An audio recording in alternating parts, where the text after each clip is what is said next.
Our chief guest that we are expecting her to come in, the governor, all the guests invited, ladies and gentlemen, good morning. Good morning once more. My name is Dr. Wanambisi Kale Buata. I'm the director in charge of Health and Sanitation, Bungoma County. Allow me to take this opportunity to welcome you to this event. It is a very important event to us, so feel free. I know that you are at home here. We want to celebrate together the World HIV/AIDS Day today that is normally commemorated globally on every 1st of December every year. We are expecting our chief guest to come in, but before she comes, I would like to take you through the HIV profile in Bungoma County. Basically, what we are having at the moment, we have around 30,000 people living with HIV, and they have been put on treatment. The main purpose we are here today, ladies and gentlemen, is we want to fight or to end what we call the triple threat. The triple threat in this case includes we want to fight against teenage pregnancy. That is one. Number two, we want to fight against new infections that we have seen. There is an increase in number of new infections among our population. And also, we want to fight against sexual gender-based balance.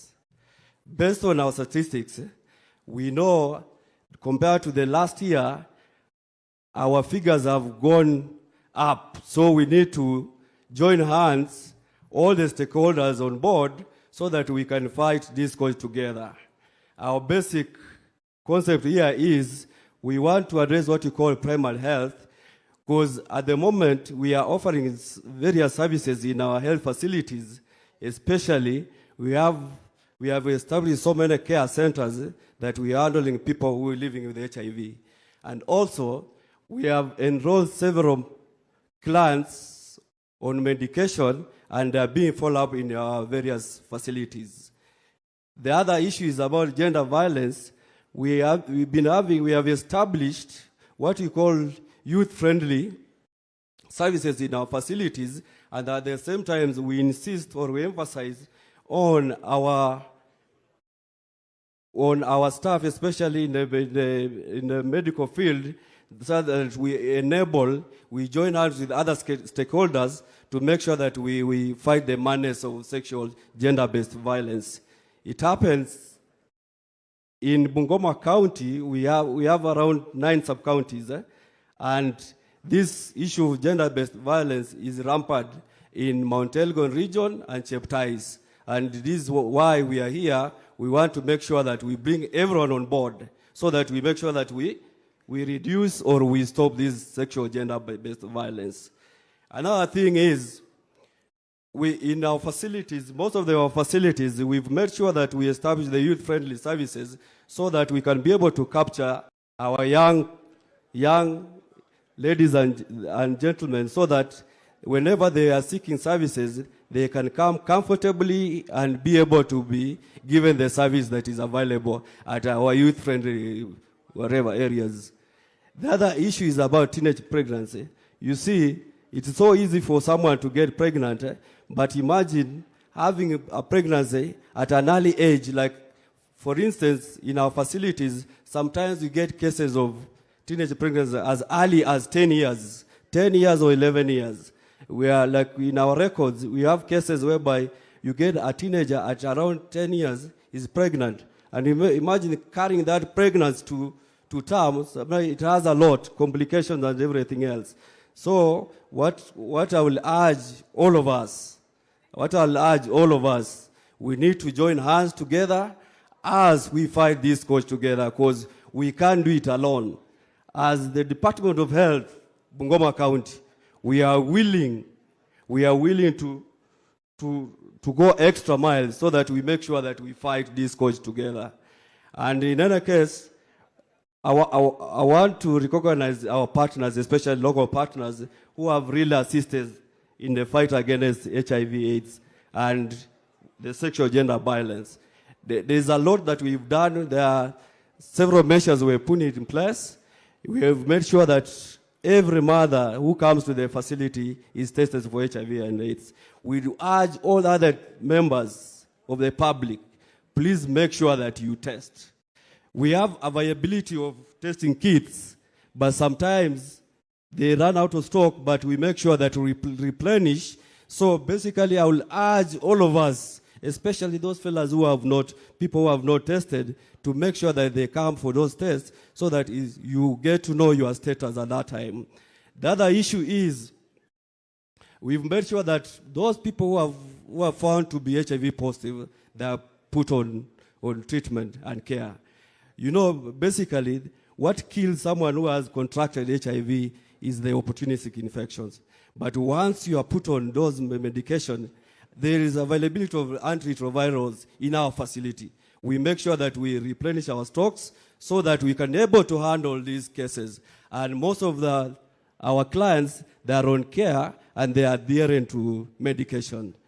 The other issue is we make sure that especially those mothers who get pregnant and maybe they're HIV positive, they are started on medication so that we don't want that transmission to the mother to child. We have a program running that, and it is going on well. The other issue that I would want to mention is in our facilities, sometimes we run out of stock in terms of the preventive measures like the condoms, but we are working together with the NASCOP, that's the national government, and our partners in place to make sure that we have condoms available.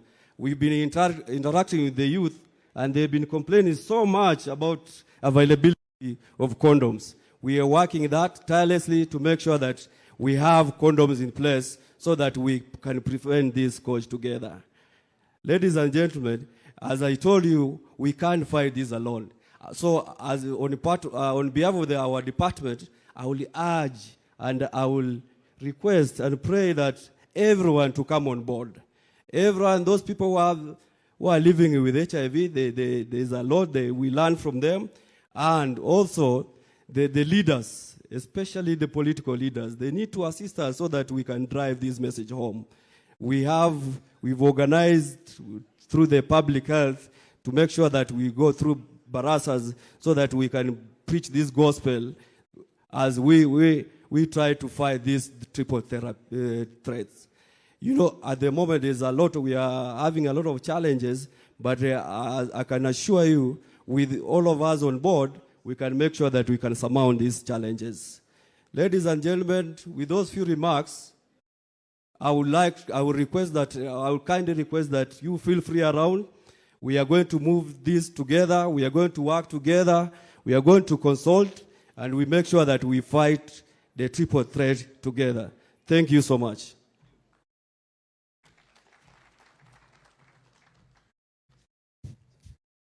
Ladies and gentlemen, a round of applause to Dr. Caleb Wata, please. Pigeni makofi, Dr. Wata Wanambizi, who is also the director in the Department of Health Services and Sanitation. Our next facilitator to speak about Equalize and ending new HIV infection, adolescent pregnancies, and sexual and gender-based violence, the triple threat, is John Dakuya, who is also the program officer, USAID Dumisha Afya. Ladies and gentlemen, please put your hands together for Mr. John Dakuya from USAID. Welcome, sir. As he makes his presentation, we have got a Huduma Center here giving us all the services for free. Sasa tafadhali fika pale uweze kupata huduma zozote za huduma za Kenya. Pili, tuna blood donation hapa nyuma. Also feel free to donate blood. John.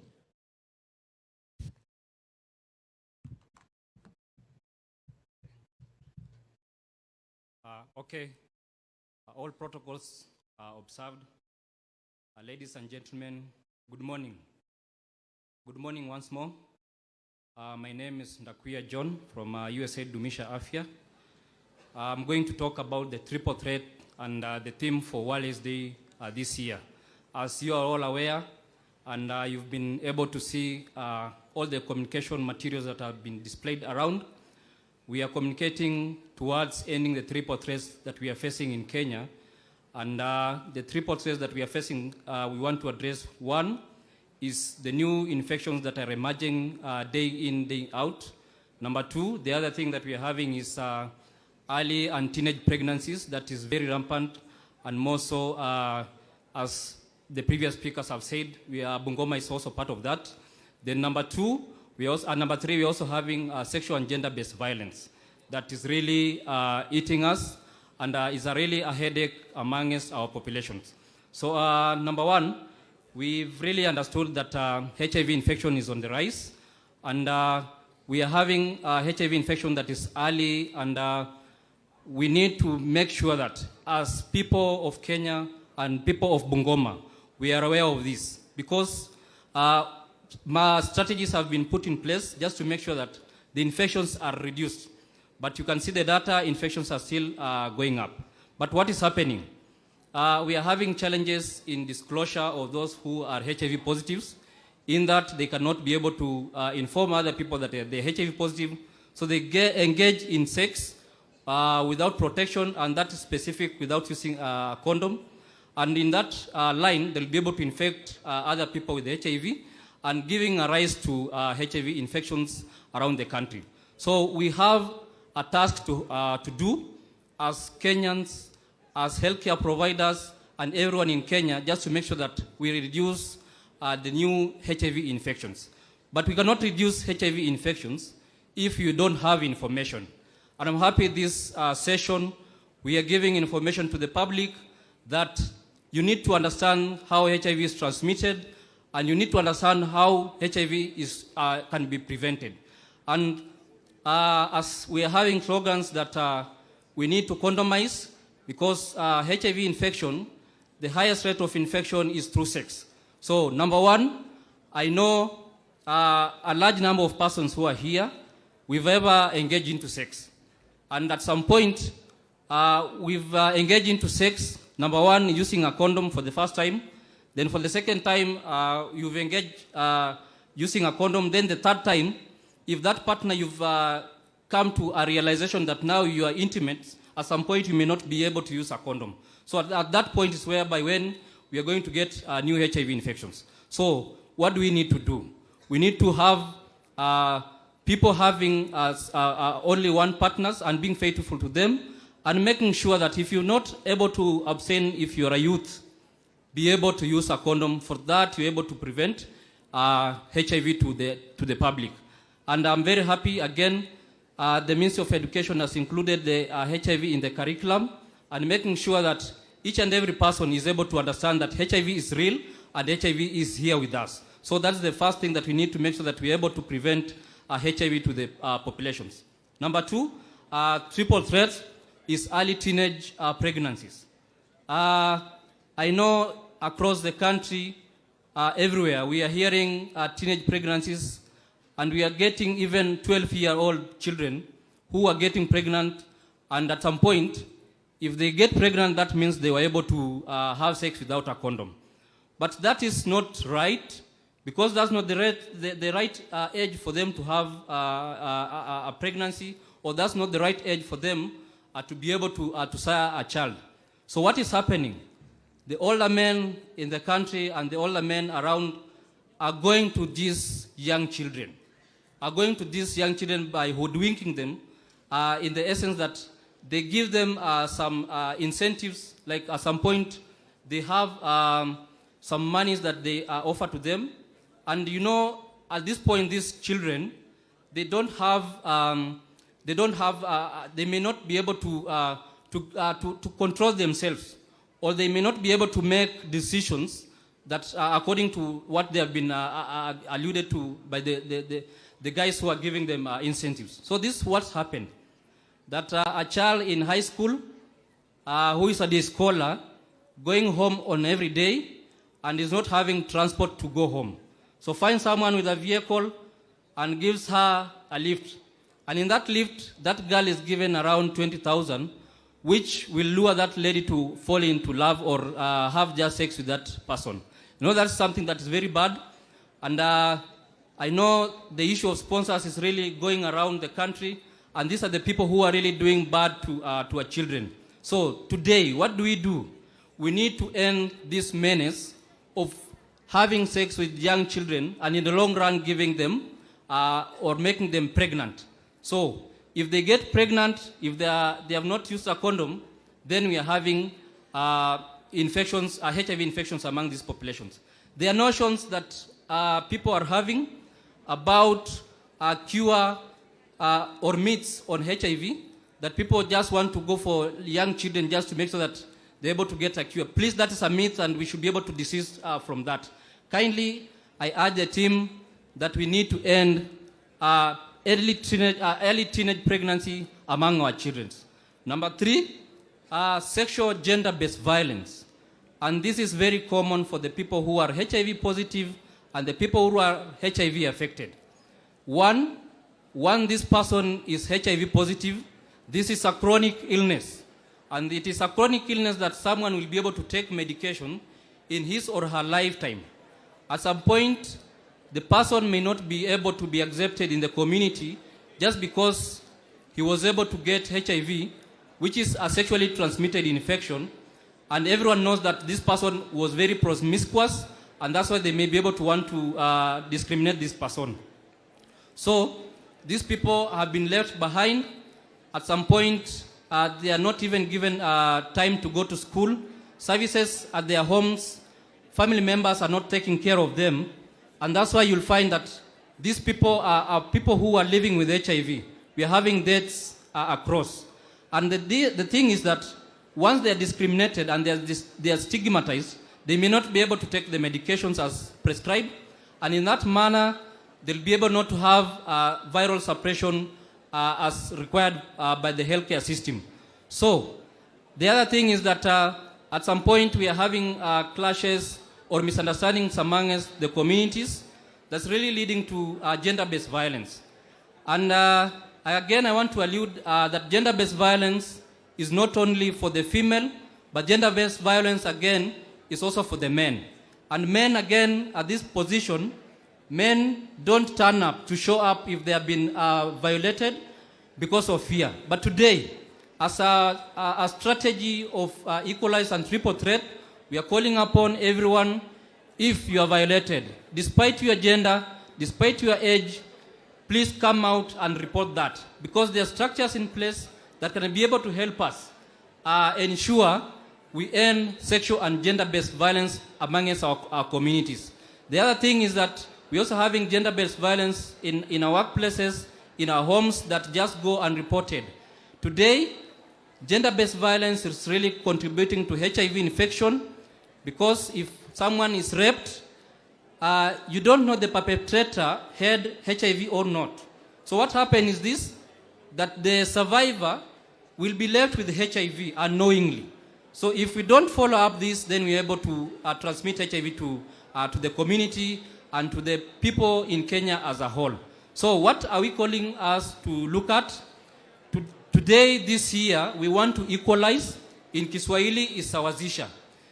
We want to make sure that the services are being offered to the people living with HIV. The services are being offered to teenage girls who are seeking services in the facilities. And also, services are being offered to people who have been sexually violated. I want now to come back here to Bungoma County. I understand Bungoma County, we have a local language that we speak here. Hello? I have a question that I want to pass across. And the question is this. How many of us have ever gone for a HIV test? To raise their hand up. How many of us? I can see some people are fearing. I see 90% have raised their hands up. So, when you went for a HIV test at some point, you had something that you know you expected out of that. The two things that you expect, number one is being HIV positive or HIV negative. And when it reaches, you are given a HIV positive result, most of us, I know, we are disturbed. And from what we see, some people even sweat profusely. Kindly, today what we are passing across is that we know our HIV status, because this is the first thing by ending HIV by 2030. Kindly, I know even in this forum we are having HIV testing services. I believe each and every one of us will have to some time just to pass there and have a HIV test. Then the second question that I want to ask is, from this population, how many of us have ever had or have been able to visualize or have had a family member who is a teenage and has been able to be, has been impregnated in an early stage? Can I just see by show of hands for those people who have ever heard of teenage pregnancies? Hello? Show of hands for those people who have ever heard of teenage pregnancies. So, true, it is something that is really affecting us. So as we go out today, please be advocates of ending early teenage pregnancies in our community. Number 3, how many of us have ever been violated sexually? How many of us have ever been violated sexually? Thank you, my brother. The experience is very bad. Yeah, I believe so. You would be traumatized. You feel like you're rejected in the community. But now here is the message, that everyone needs to stand up and make sure that sexual and gender-based violence is really ended in this country and also ended in this county, and make sure that everyone is safe and not violated. So, people, as I finalize, we need to equalize. Lazima tusawazishe. Lazima watu wa Bungoma mko? Mulale ya ghasia. Watu wa Bungoma, mulale ya ghasia. Mulamala kama waka HIV infections. Mulamala. Kuloma kulitawe, si ndio? So when I say no new to HIV infections, you say tawe. Sawa sawa? New HIV infections? New HIV infections? So you've agreed that you are ending, si ndio? So tawe means no. The second thing, when I say early teenage pregnancies, you say again? Early teenage pregnancies? Early teenage pregnancies? So we've unanimously agreed that we are going to end early teenage, but I've not heard men saying this. Men in the house, I want you to respond. Early teenage pregnancies, men? Sijasikia base. Early teenage pregnancies, men? Early teenage pregnancies, men? Thank you very much. So the third thing I want to ask you, we are saying no to sexual and gender-based violence. True? So, sexual gender-based violence, you say it that way. Sexual gender-based violence? Sexual gender-based violence? Thank you. I know you are going to make that happen. And having said much, kindly let's equalize and have ending these triple threats that's really affecting our country, Kenya. Thank you very much.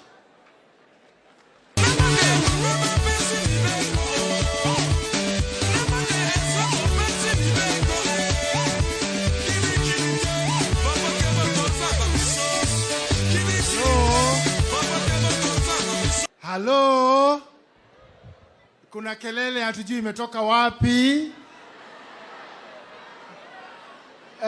Kelele imetoka wapi? Snacks ndio inaharibu mkutano. Kwa hivyo nisimamishe snacks. Iendelee chini kwa chini. Haya, mkinyamaza itaendelea. Wale wanaogawa snacks tafadhali, those ones who are serving, kindly listen, vijana nyinyi. Excuse me. Vijana wananisikiza kweli? nyinyi ninaongea na nyie. Tafadhali ifanyike kwa utaratibu kwa sababu kuna mazungumzo ambao tayari yanaendelea. You already have speeches which are going on. We are live in the social platforms. We are live in other television channels. What do we want to show the world? What do we want to show the whole country? That in Kibabii? No, we cannot show that. Wale ambao wanagawa snacks, tafadhali, you may hold a bit. Ninawaleta ndani kwa mpango, tafadhali. Just hold on. Wale yule anatembea na kreti ya mkate, simama hapo kwanza. Thank you. Very special announcements.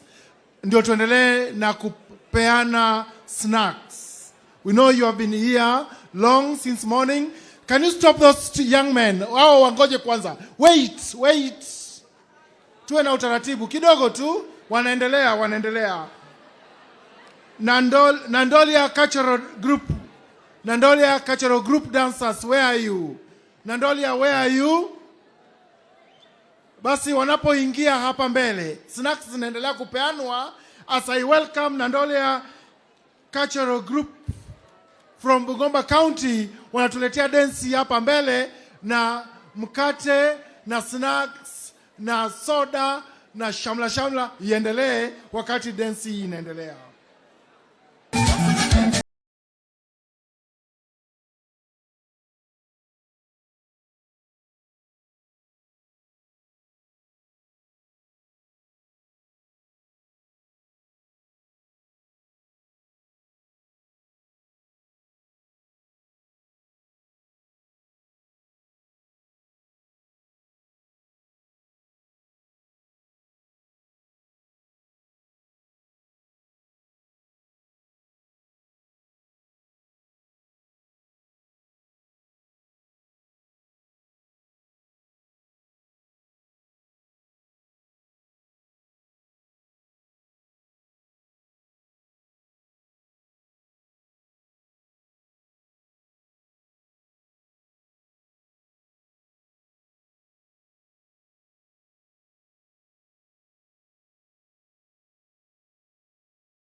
Nani wengine anahitaji? Si nyinyi mko nayo? Niwekee hapo katikati. Haiko. Yep. Nataka hizi. Wale ambao wana serve, ongezea hii sauti tafadhali.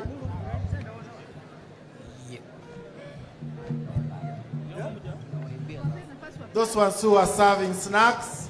By the time we end this entertainment, na nyinyi mtakuwa mmemaliza kutuserve ili tuweze kuendelea na speeches.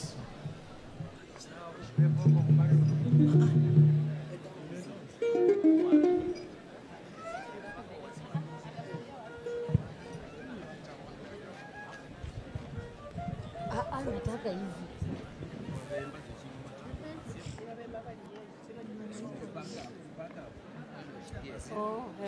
Unagonga.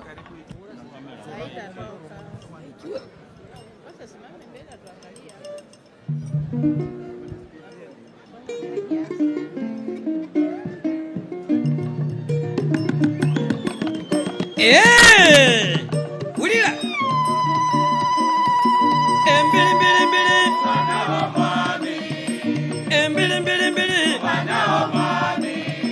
Nyanga chile kuja. Kalebe menyanga. Chile chiga bine chamagare.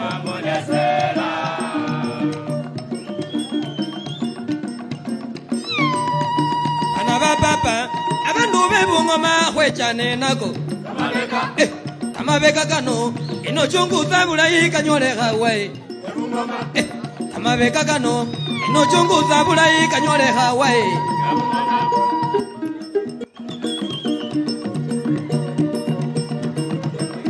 Iuyu ino basani balira. Iuyu ino baba makonela chingira wase. Iuyu ino basone balira. Iuyu ino baba makonela chingira. Iuyu ino basani balira. Iuyu ino baba makonela chingira wase. Iuyu ino basone balira. Mwagalira. Mwagaloma.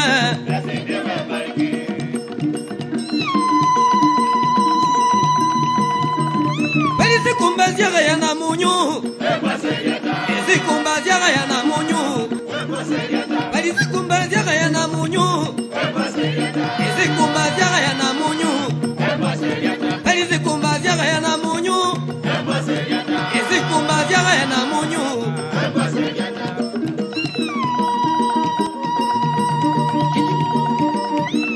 Ekuline zambo, kuline zambo kwekoera. Ine zambo baruya kuline zambo kwekoera.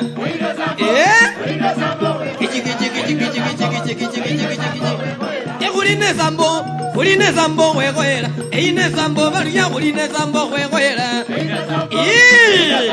Kulira.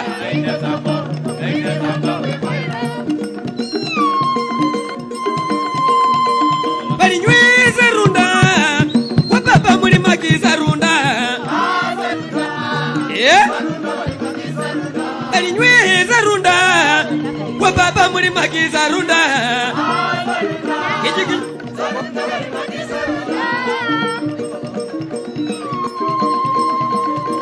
Iwe chango cha kulimane sokobora. Bali we chango cha kulimane sokobora. Bali we chango cha kulimane sokobora. Bali we chango cha kulimane sokobora. Chango cha kulimane sokobora. Iwe chango cha kulimane sokobora.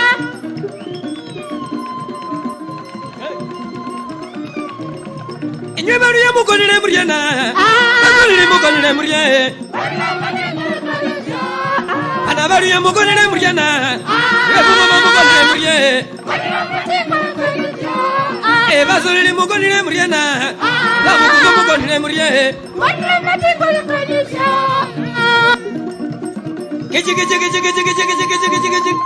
Kojolio mumana nilionera ngazina. Heri kojolio mumana nilionera ngazina. Heri kojolio muta nilionera ngazina. Heri kojolio muta nilionera ngazina.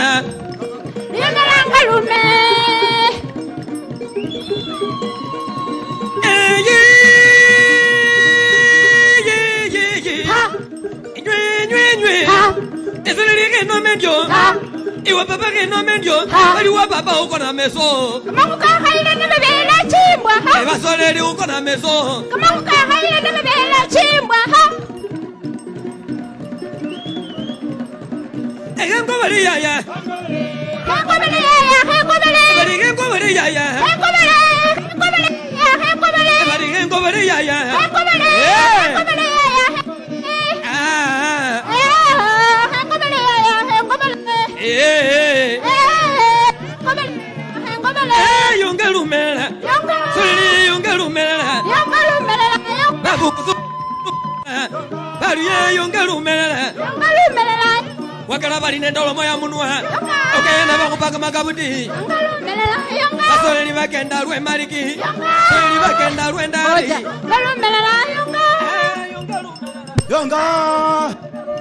Yonga lumerera yonga lumerera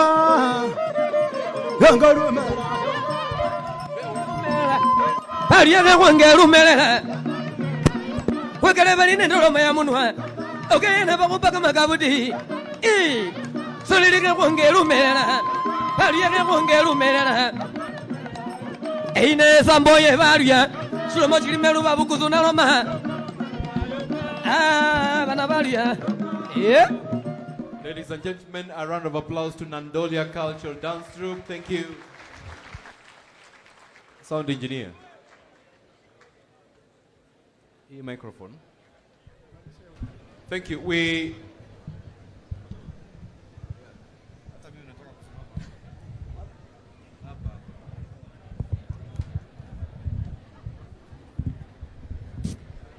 Thank you very much. Sound engineer. Let's work on the sound. Sound engineer. Sound engineer. Asante. Thank you. That is much better. Ladies and gentlemen, I said a round of applause to Nandolia Cultural Dance Troupe. Tupigeni makofi tafadhali. Thank you. Now, as we have our performances here, because it's also a celebration that we're ending the triple threat. So, being a celebration, I'll be inviting some guys here to come and dance. So, our partners, please be ready. Our Kibabii University leadership, be ready. Our exhibitors, be ready. The clergy, I'll excuse you, you won't dance. I'll excuse you, you'll not dance. County government officials, you must be ready. I'll be inviting you here, celebrating the almost end of a triple threat. June, we continue with entertainment for just a while as we issue out the snacks. Those issuing out the snacks, wala ambao wanapeana snacks wako wapi? Nataka niwapatie dakika kama 6-7 hivi. The issuance of snacks, and I want to believe that the snacks are for all of us. So each one of us will take a snack. Sidhani kwamba kuna nafasi ya kuzozana hapa na pale, tafadhali. Those giving out the snacks, where are you? Let me see those giving out the snacks, so that in another like 5 minutes we are done. Tukianza ratiba rasmi, hakutakuwa na nafasi ya kupeana hizo snacks. Those furnishing us with a list of the guests that have arrived, the partners, the exhibitors, please get us the lists so that we can recognize the different partners that have enabled this day to be a success. June. Thank you, my co-MC. Kijana wa hapa nyumbani, Bwana Wafula. Thank you. I've been advised that the snack part 1 has ended. There'll be part 2. No, it's okay. Because all these students who came early, there's something they want to grasp and to get from our facilitators. And that's why they are seated here. I've never seen wanafunzi walio na utaratibu, na walio wavumilivu, na walio na kama Kibabii. I have liked the discipline in you. We have been to places, we have seen so many students, and I've never seen such a wonderful and calm students. Kwa hivyo tuendelee na mazungumzo. Oh, and there comes the snacks again. That means I'm going to bring another team on stage.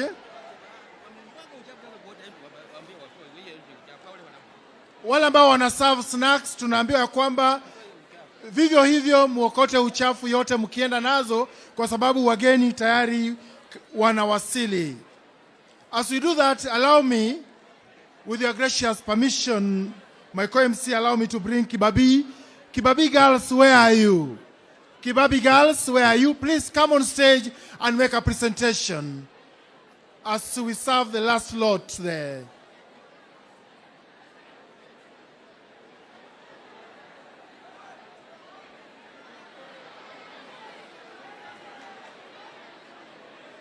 We are celebrating World AIDS Day.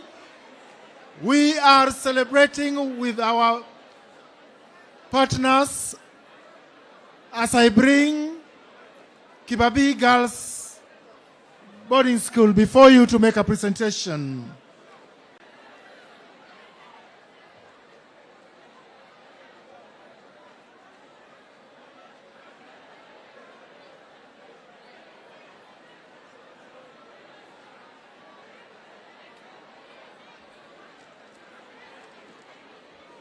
Asante sana, mufanye kwa haraka wale wanaopeana ili muweze kuondoka tuweze kuendelea na mkutano huu tafadhali. Wanaimba? Wanaimba. Nani atachukua mic? Microphone nani? Huyu kwanza alafu ndio mimi.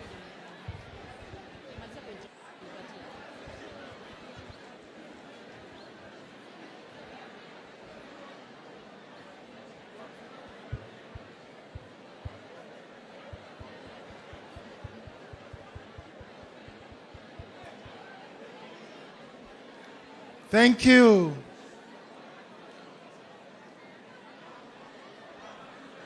Nikisema equalize, mnasema sawazisha. Equalize. Equalize.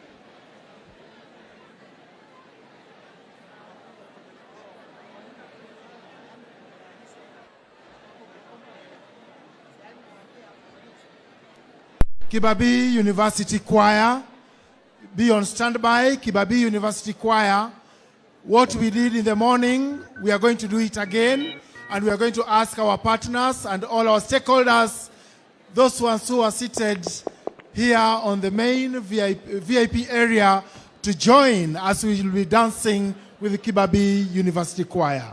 Be on standby. Aya, sasa ninaona wamemaliza, and that is good. Tuwapigie wale wanatusavu makofi.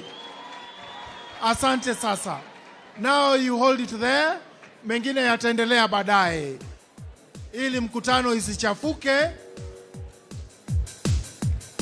so that we have a smooth flow of the program. We are going to serve again later on.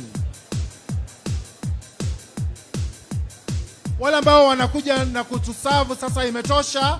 We are through this side. Tafadhali tuko sawa sasa. Kibabii Girls presents World AIDS Day, composed by Madam Cleana Kitare. Enjoy with us.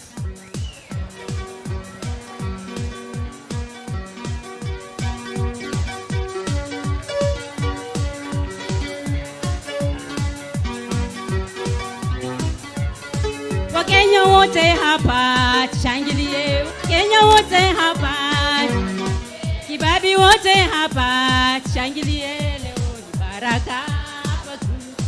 Wakenya wote hapa, Wakenya wote hapa, Kibabii wote hapa shangilie.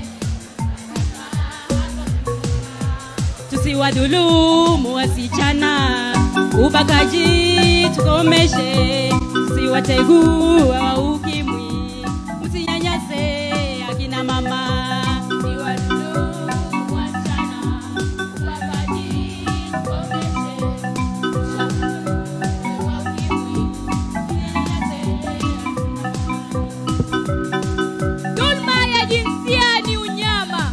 Wasichana akina mama wanateswa. Tupiganie haki za wanyonge. Tupendane wa Kenya jamani. Shangilie rais wetu, tunampenda kwa kazi nzuri. Ae, rais wetu, tunampenda kwa kazi nzuri. Viongozi wetu tunawapenda, tunawasifu kwa kazi nzuri. Ae, viongozi wetu tunawapenda, tunawasifu kwa kazi nzuri. Vigelegele hapa Kibabii, Jibunia kaunti yetu. Ae, vigelegele hapa Kibabii, Jibunia kaunti yetu. Bungoma weroela, Bungoma weroela Lusaka, Bungoma weroela, Bungoma weroela Lusaka. Bungoma weroela Lusaka, Bungoma weroela, Bungoma weroela Lusaka. Kibabii weroela, Kibabii weroela Lusaka, Kibabii weroela, Kibabii weroela Lusaka. Kibabii weroela Lusaka, Kibabii weroela, Kibabii weroela Lusaka. Mwenye nalo sangale, rubageni wasangale. Sangale, rubageni wasangale. Mwenye nalo sangale, rubageni wasangale. Ala, sangale, rubageni wasangale. Wakenya wote tujichunge, ugonjwa huu ni hatari. Wakenya wote tujichunge, ugonjwa huu ni hatari. Vijana wote mjichunge, ugonjwa huu ni hatari. Vijana wote mjichunge, ugonjwa huu ni hatari. Na waathiriwa mkubali hali zenu kabisa. Hali zenu kabisa. Lishe bora ni muhimu na kumeza madawa. Muhimu na kumeza madawa. Na serikali tusaidie ugonjwa waathiriwa. Serikali saidia waathiriwa jamani. Tusiwatenge wenzetu, tukubali hali zao. Tusiwatenge wenzetu, tukubali hali zao. Na serikali saidia vijana wengi waepuke. Saidia vijana wote waepuke. Serikali yetu tosha. Idara ya afya tosha.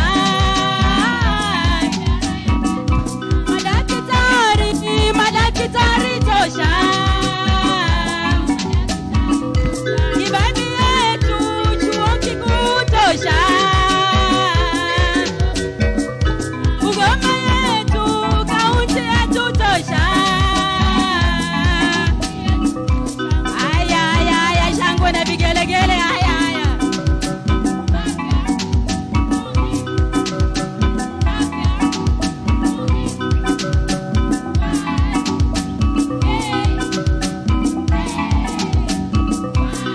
Aya, aya, shangwe na vigelegele Bungoma.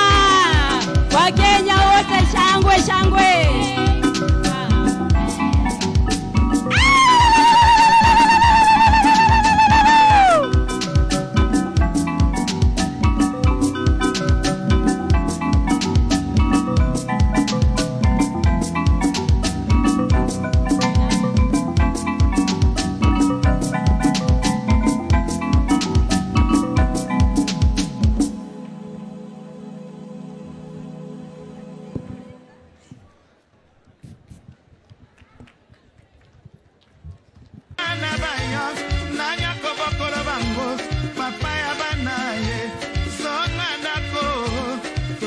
Sana malembenge papaye ayoleli dike Michele na Toulouse aye nangi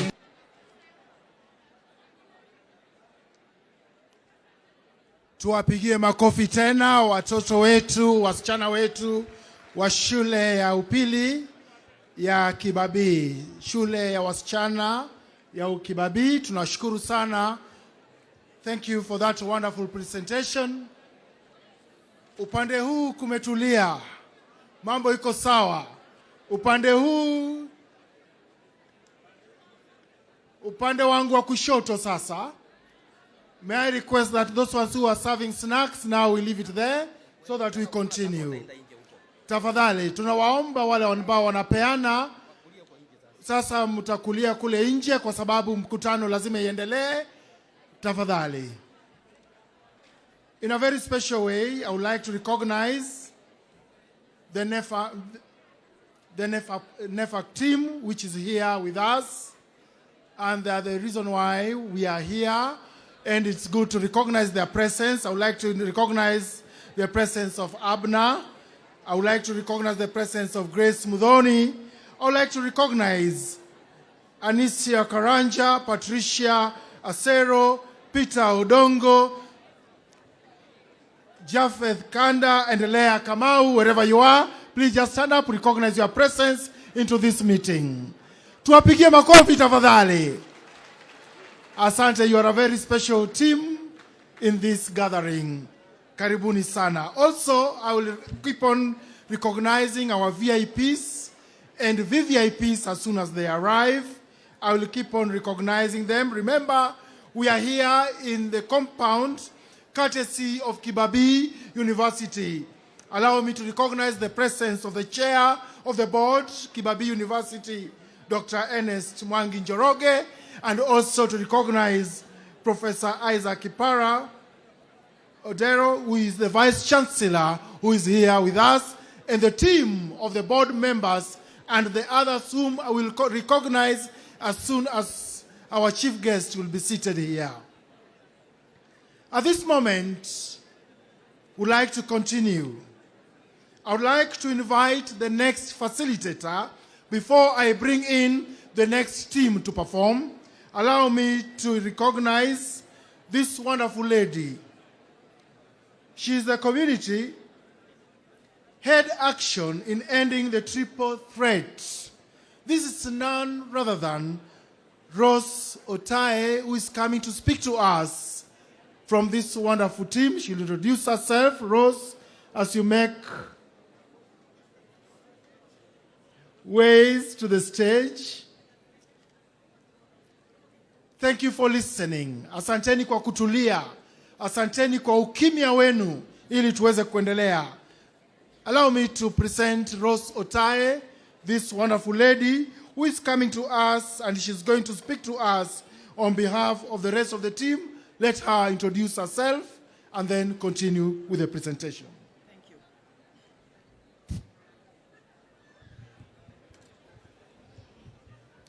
you. All protocol observed, distinguished guests, ladies and gentlemen, students, friends, partners, hamjambo. Leo ni siku kuu.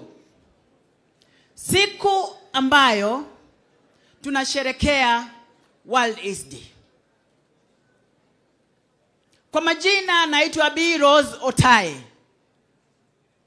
Niko hapa kama mama, niko hapa kama shangazi, niko hapa kama rafiki, pia niko hapa kama mama mkwe.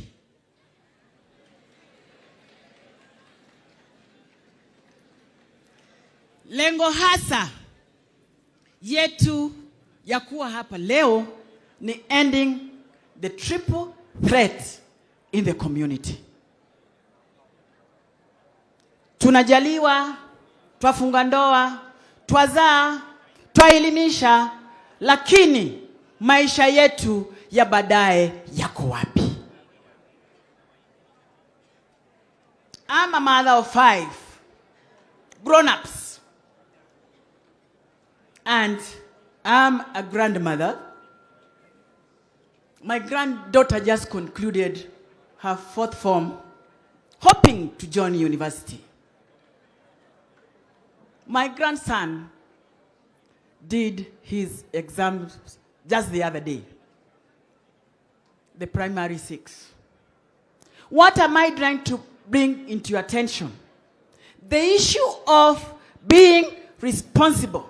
If we are not responsible, we are not going to equalize. If we are not responsible as a country, as an individual, we are not going to equalize the fight against triple threat. I've been widowed here for the last 24 years. My husband was working with Kenya Revenue Authority. Our family was blessed. It was blessed. But it reached to a point whereby the scourge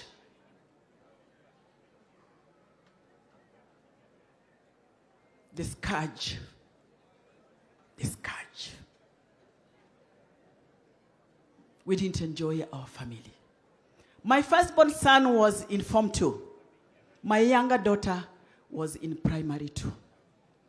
As a housewife, and I give kudos to our Kenya government, through partners in the fight against HIV.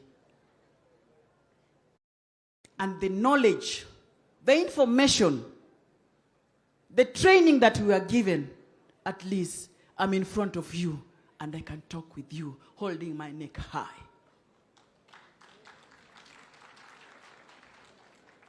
I've not come here to brag, but I've come to brag the fight against HIV, whereby if we come together, we are going to end the triple threat.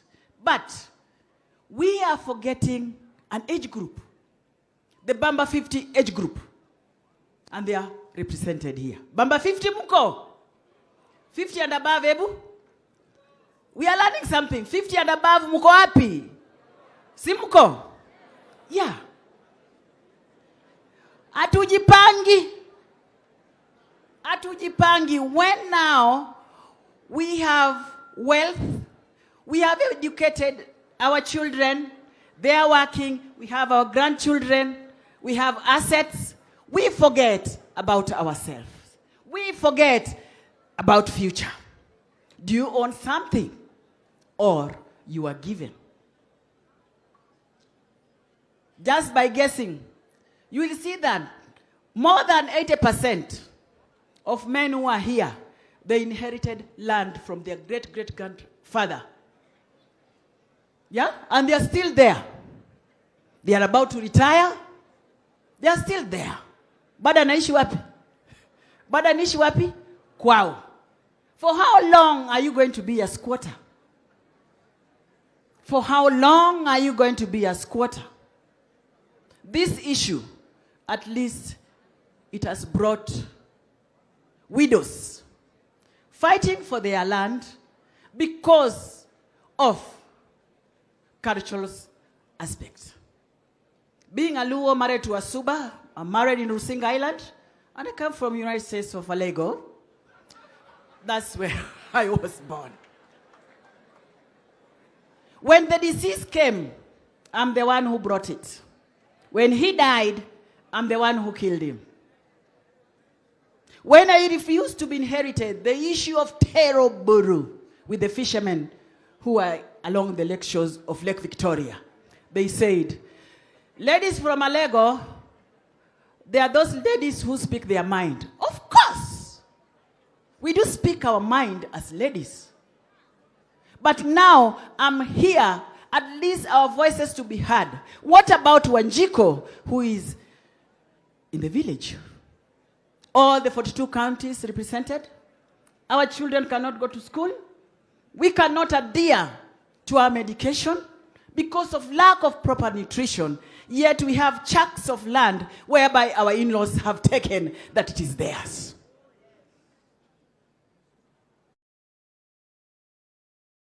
The only son that I do have and I do recognize is that the Suba family from Bita, Rusinga, they are saying, I only have one eye. I don't have a say. I've struggled with the Nationalist Control Council. And comrades, are you there? Comrades, are you there? Stand up so that you can be seen. Comrades, are you there? Nefak, are you there? Nefak, are you there? Stand up so that you can be seen with the world today. As we celebrate our heroes, Roland Slenya, Joe Morioki, Eunice Odongo, Inviola Tambuavi, David Sira. Those are the champions. This is our day. I won't let you down, and I told you, we have given the mantle. You continue in the office. I and others, we are continuing in the community. Tupenye paka huko ndani. We are not others. The way you like to put us in the list of others. Am I others? Am I others?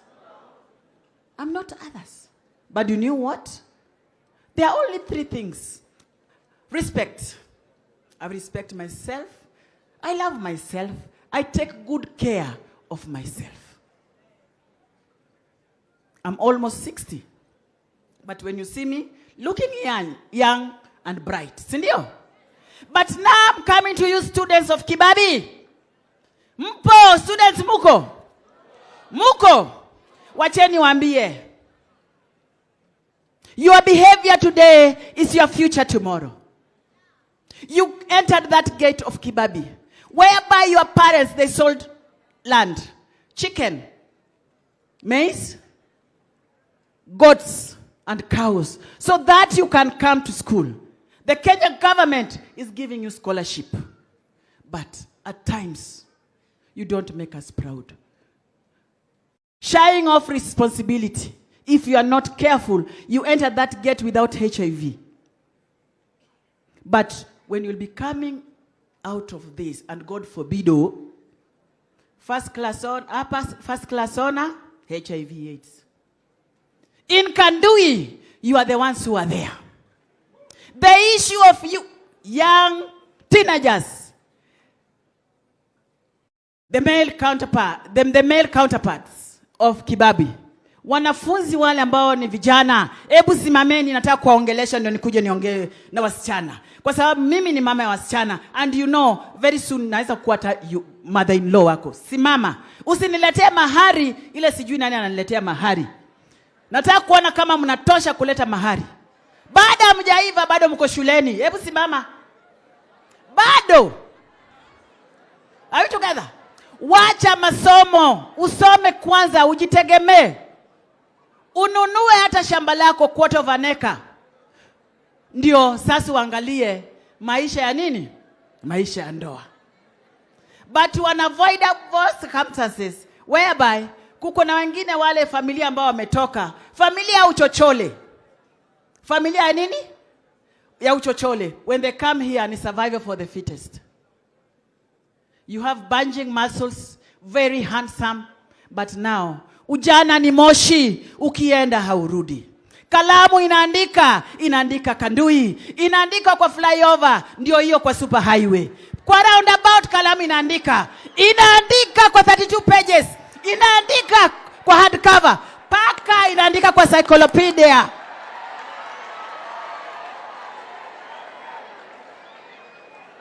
Itafikia wakati hiyo kalamu haitaandika. Whereby wino ya kalamu wakati wetu ilikuwa kalamu ya kilometric. See, we are there. The issue of kilometric. Enzi zetu, all of us, we have a flashback. Sindio? Our age when treetop was a true orange juice. Are you there? Treetop, sindio? Chupa yake kisha ilikuwa inawekwa wapi? Bamba 6 ilikuwa inawekwa wapi? When Kenya was land of milk and honey, 100 shillings note had a value. Unga kilo 45 KFA, sindio? Inanua blue band kubwa, na inanua paka nini? Omo, sindio? Na ikinunua blue band, inapakwa kwa mkate ambayo ilikuwa inaitwa Elliot, sindio? That mkate ilikuwa mkate. But now, 100 shillings, can it do anything? Hata fair. Thank you, my sons. Warembo mpo? Warembo mpo? Leo shosh teke na nyinyi, hebu simameni. Warembo mpo? Leo shosh teke na nyinyi. Nataka kuongea na nyinyi wajukuu wangu. At times, the issue of the attitude that you do have, you are wonderfully and fearfully made. Sindio? But you are the owners of the ATM card. Owners of the PIN number. But at times, yeah, you violate your rights. When we are ending the triple threat, isiwe kila mtu PIN number unampatia, pokea, PIN number chukua, PIN number chukua. The issue of pick me, drop me. You are the one at least usome Kibabii. Unapotoka hapa, ukuwe na Prado yako, masambusa hivyo, ukisema, ukikanyaga, mafuta yanafanya ndrundru. Sindio? With the Hustlers Fund, sindio? Si muliona jana? Muliona jana? Wapi shangwe ya president wetu? Wapi shangwe? Nani kama yeye? Tukishirikiana na gavana wetu, tukishirikiana na deputy governor, na pia tukishirikiana na CS wetu wa afya, na madam wetu wa national daktari wetu pia, na wale wametoka hapa. Si mnaona mambo ni nywe? Mambo ni nywe. Andika hapa. A, to abstain. Why are you abstaining? My age, or I've just decided to abstain? To accept the reality. To accept the what? The reality. Adhere to your status. You adhere to your status. B, be faithful. To who? Be faithful to your own self is when now you can extend the faithfulness to the other person. See, there are things that are obvious. You need to use your common sense. See, because at least we use the 6 senses that we have been given. Yeah? Seeing, smelling, tasting, hearing. And what else? Yeah? Are we together? Seeing, smelling, tasting, hearing, and when it's come to touch, whom are you touching, where, and how? Your body ni hekalu ya Mwenyezi Mungu. Lakini mmewacha body yenu, you are being used as a doormat because of pick me, drop me. Pick me what? Drop me. At least, niwaambie tena. Niwaambie tena. Nasema hivi. Be faithful. To who? To you as an individual, it's when now you can extend it to the other person. Very simple. Then we come to see the issue of common sense. That if you don't use them, it will lead you to consequences. Are we together? Yeah? Candle it. That's C. If you cannot be faithful and abstain, come to candle it. That's where Kenya government and Dr. Masha and Ministry of Health and our CS, they have said condoms are there, but at times candle it.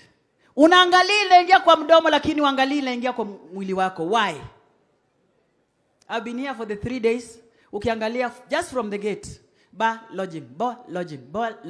And I've seen in Kandui, paka chini ya nini? Ya matrela. Shame on you. Muna niaibisha wajukuu. I'm not ready kuanza kuzika wajukuu na nikilea vitukuu. Inatakikana sasa nikule maisha yangu na nikule nini? Nizaeke gracefully. D, you are supposed to discuss. You dialogue and decide on which one you are to apply. E, at least since morning we have been empowered. Sindio? We have been empowered somehow. Sindio? Yeah. When you are empowered, it is good when you go out from here, from today, you need to equalize. You need to do what? To equalize. But the issue of stigma and discrimination is still there. The self-centered stigma. Kianza tu kwako, This is the stage ile ya TB. Ini pneumonia. Acceptance and move on. Be focused. Be what? Focused. I can continue until cows come back home. I have a colleague that's called Mr. Nyaga. We will do work with him together. And before that, I need only 5 volunteers at least to make our work easier. And Mr. June, I would like you to give me a mic, a roaming mic, so that our partners come forward.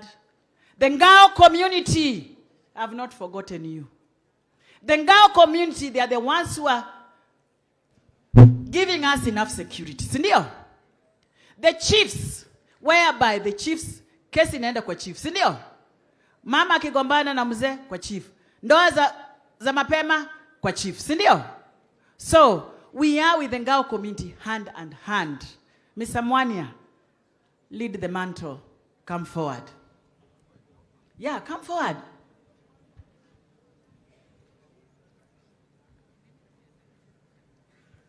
Our partners, UNNs, come forward so that we lead the talk. We lead the talk. Come forward, please. Hey, sikuwa nimeona. How are you? Oh, hello. Sprinter. Ni huyu. Hey, mjuku yangu ndio huyu amekuja. Leo nimemwona live. Come forward, please.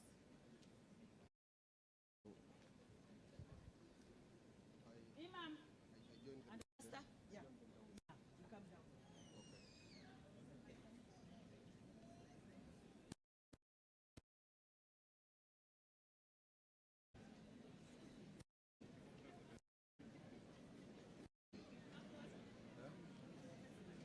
We don't know why we are being called, yeah? We don't know, but we're being summoned. Very good. Are you? Should I come in here? Yeah, please. Are we supposed to dance? I hope so. Not dancing. I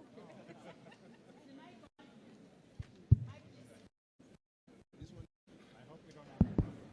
You are not going to run. Don't panic. The issue of fear of unknown. I've just called them here forward. They are wondering, are we running? Where are we going? Are we coming to dance? No. We lead, others follow. Imam, with all due respect, the religious leaders, with all due respect, please come forward. Because we are dealing with the community.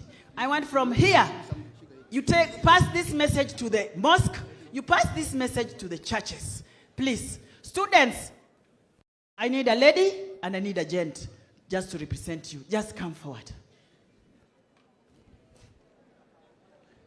The fight against HIV is a joint effort. And all of us, from here today, let us join hands and fight HIV. It's when now we are going to equalize. We don't need your money, we don't need your food. We can take good care of ourselves the way government has done. So unaona nyuso zetu za vile zinang'ara. Si ndio? Kwa sababu ya amani ile tuko nayo. Youth fund tulipewa jana, si ndio? Tumetata sambaza unaanza biashara kidogo kidogo. So, we are not dependents. Even if we are BAMBA 50, let us not be dependent. Ati mjuku yangu, aki ninunu kaleso. Mjuku yangu, aki. We are like this. No. Let us depend on ourselves with the little that we do have. Pass this mantle back home. The only thing that we need is care and support. Care and what? And support. Bringing a smile in a face that at least has pain, has anger, and hatred. But through psychosocial support, we give you kudos, our partners. We give you kudos, NEFAC, what you have done. Are we together? Yeah? Because the issue of psycho-support, at least it has reduced the issue of mental health. They are being taken back home. Sindio? Taken back home. Na huko nyumbani ipange pia tujenge manyumba na tukue na mashamba from leo. Are we together? So, a mom with HIV will still remain a mom. A Kenyan with HIV will still remain a Kenyan. A congregation with HIV will still remain a congregation. When one comes to your church, do you chase them away? Just a hug. Care for me, I care for you. Ni hug vizuri si nusu nusu.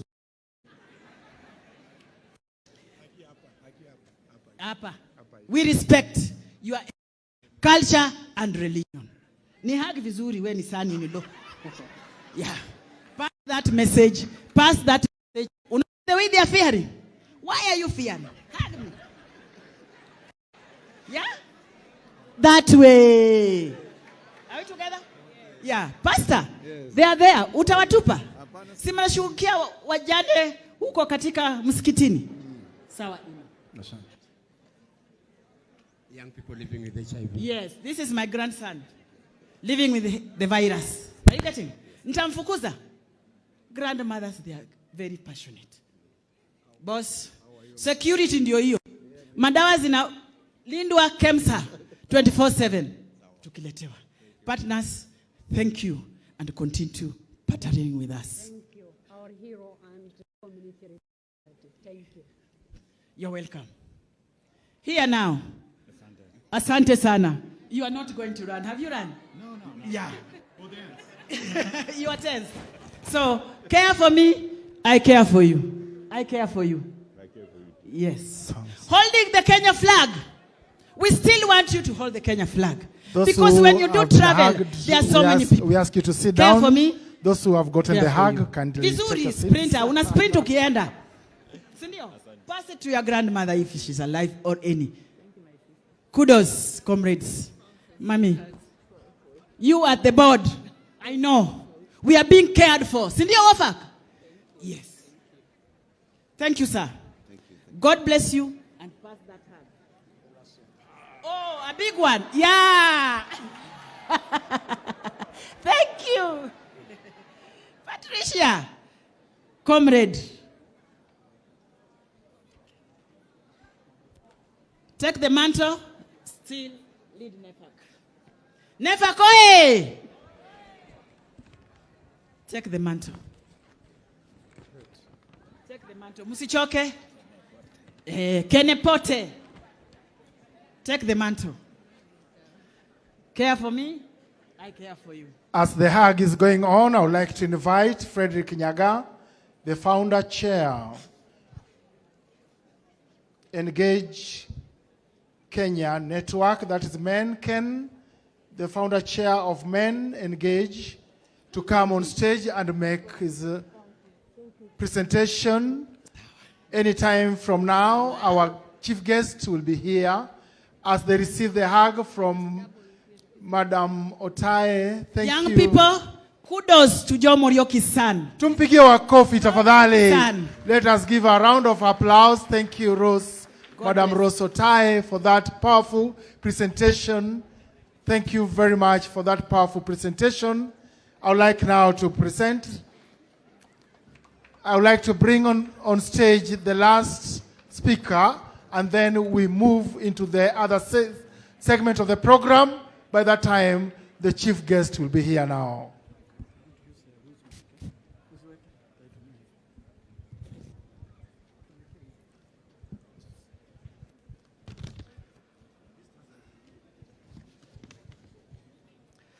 Asante sana. Thank you very much. Like you have been told, my name is Frederick Nyaga, coming from Men Engage Kenya Network. Men Engage Kenya Network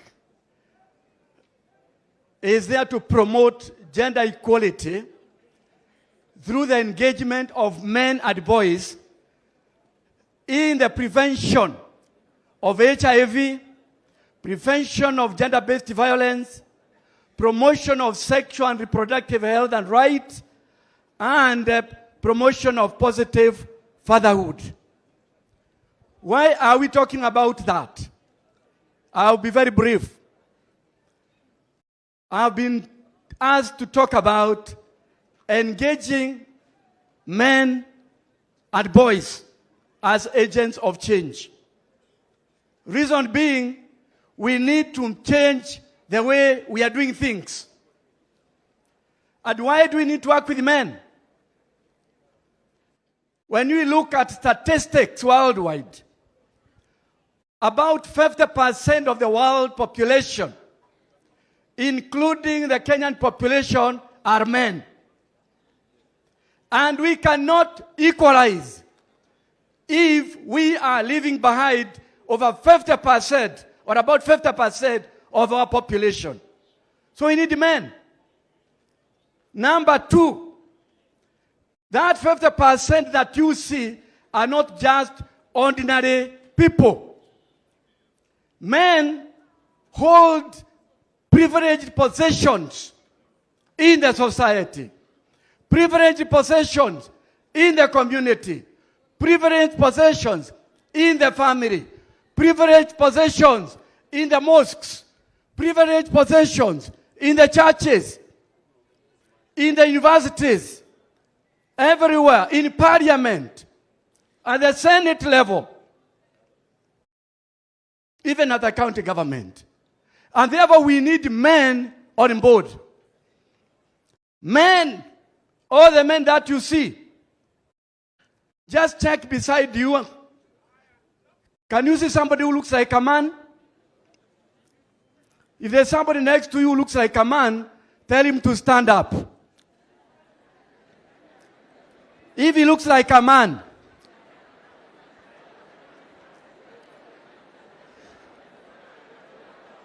thank you. Yeah, you know, some of them might be looking like men, but they are not. Now, if you think you are a man, also stand up. Thank you. Now listen to me, men who are here. Listen to me, men who are here. And the ladies, please listen. I want to engage with you for only 5 minutes as you are standing. You hold privileged possessions in your home, in the community, and in the institutions. And statistics show that about 60% of the world resources are in the hands of these men. They are the people with the title deeds, the people with the logbooks. These are the people who have the resources, and we need the resources to end the triple threat. The men who are here, each one of them that you see has some connection with the children. Some of them are the fathers of the children that you see, including the street children who you think have no fathers. These are the fathers.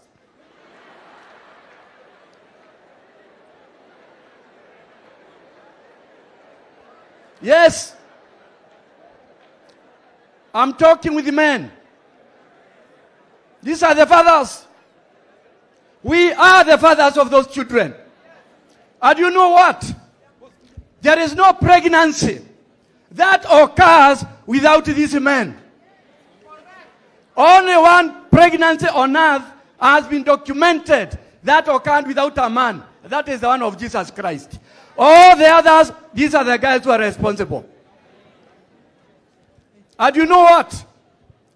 GBV, the majority of the perpetrators are men. And that is why we need them. But the good news are here. These people, because they have some attachment with the children. Some of them are fathers, others are grandfathers, others are cousins, others are coaches, others are teachers. We can use our possessions to bring change that we want. Men, is that possible? You know what made me happy?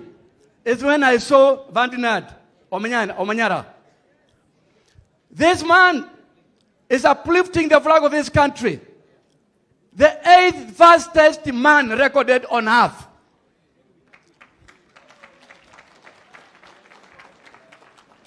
And the fastest man in Africa. While he is busy bringing change and becoming a good role model, Other men are busy chasing little girls in the village. Shame on them. Nobody has ever been recorded anywhere in the books of record like Omanyara for sleeping with a 10-year-old child.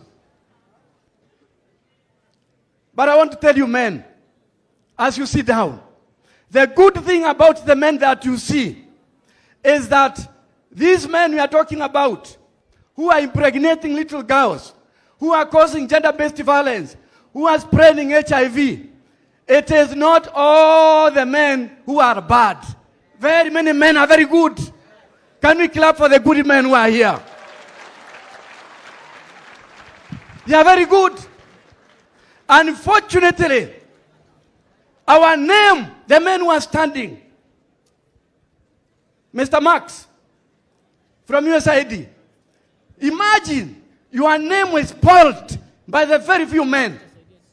So much so that even when a little girl sees you, she runs away because you look like a rapist and you are not.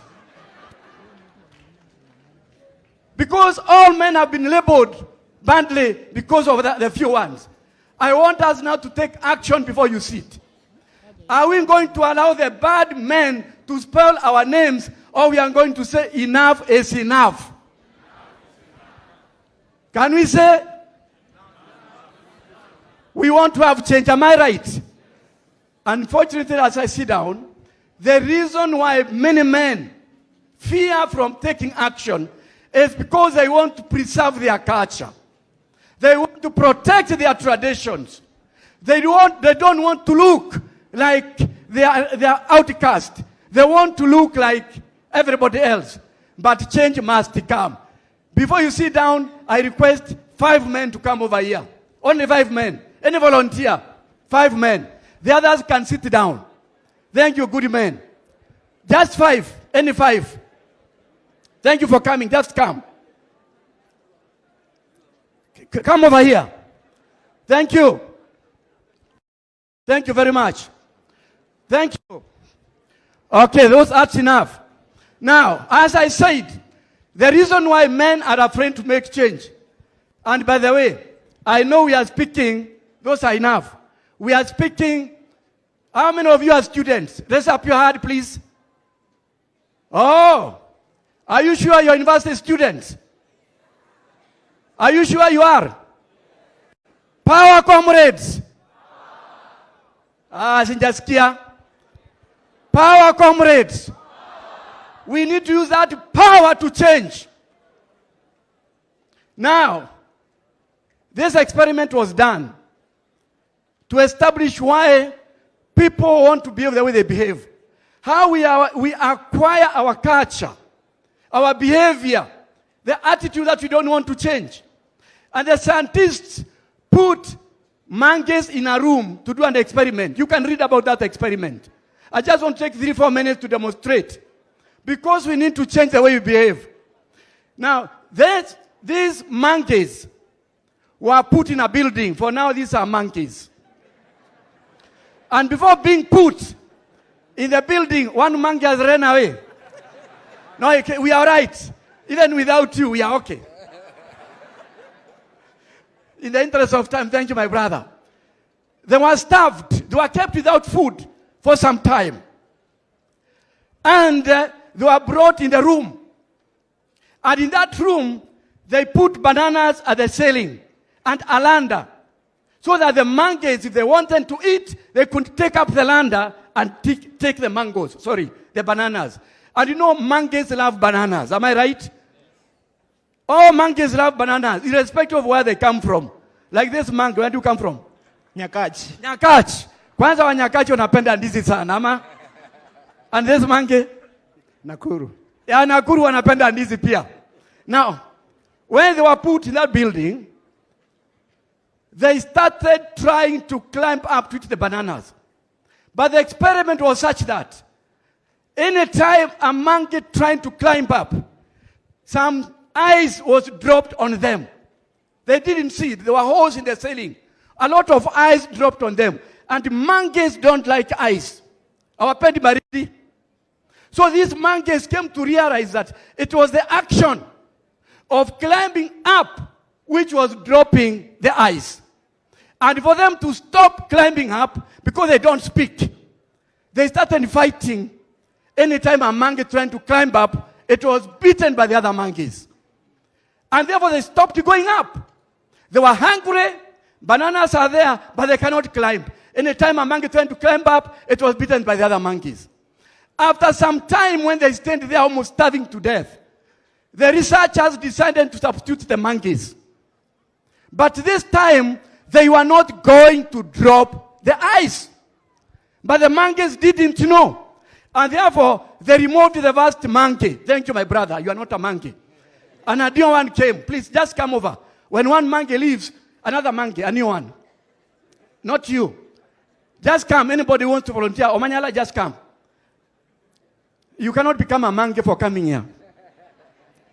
Thank you for coming. So a new monkey came. When this monkey came, they were also being starved wherever they were. So when this monkey came, it is trying to climb up.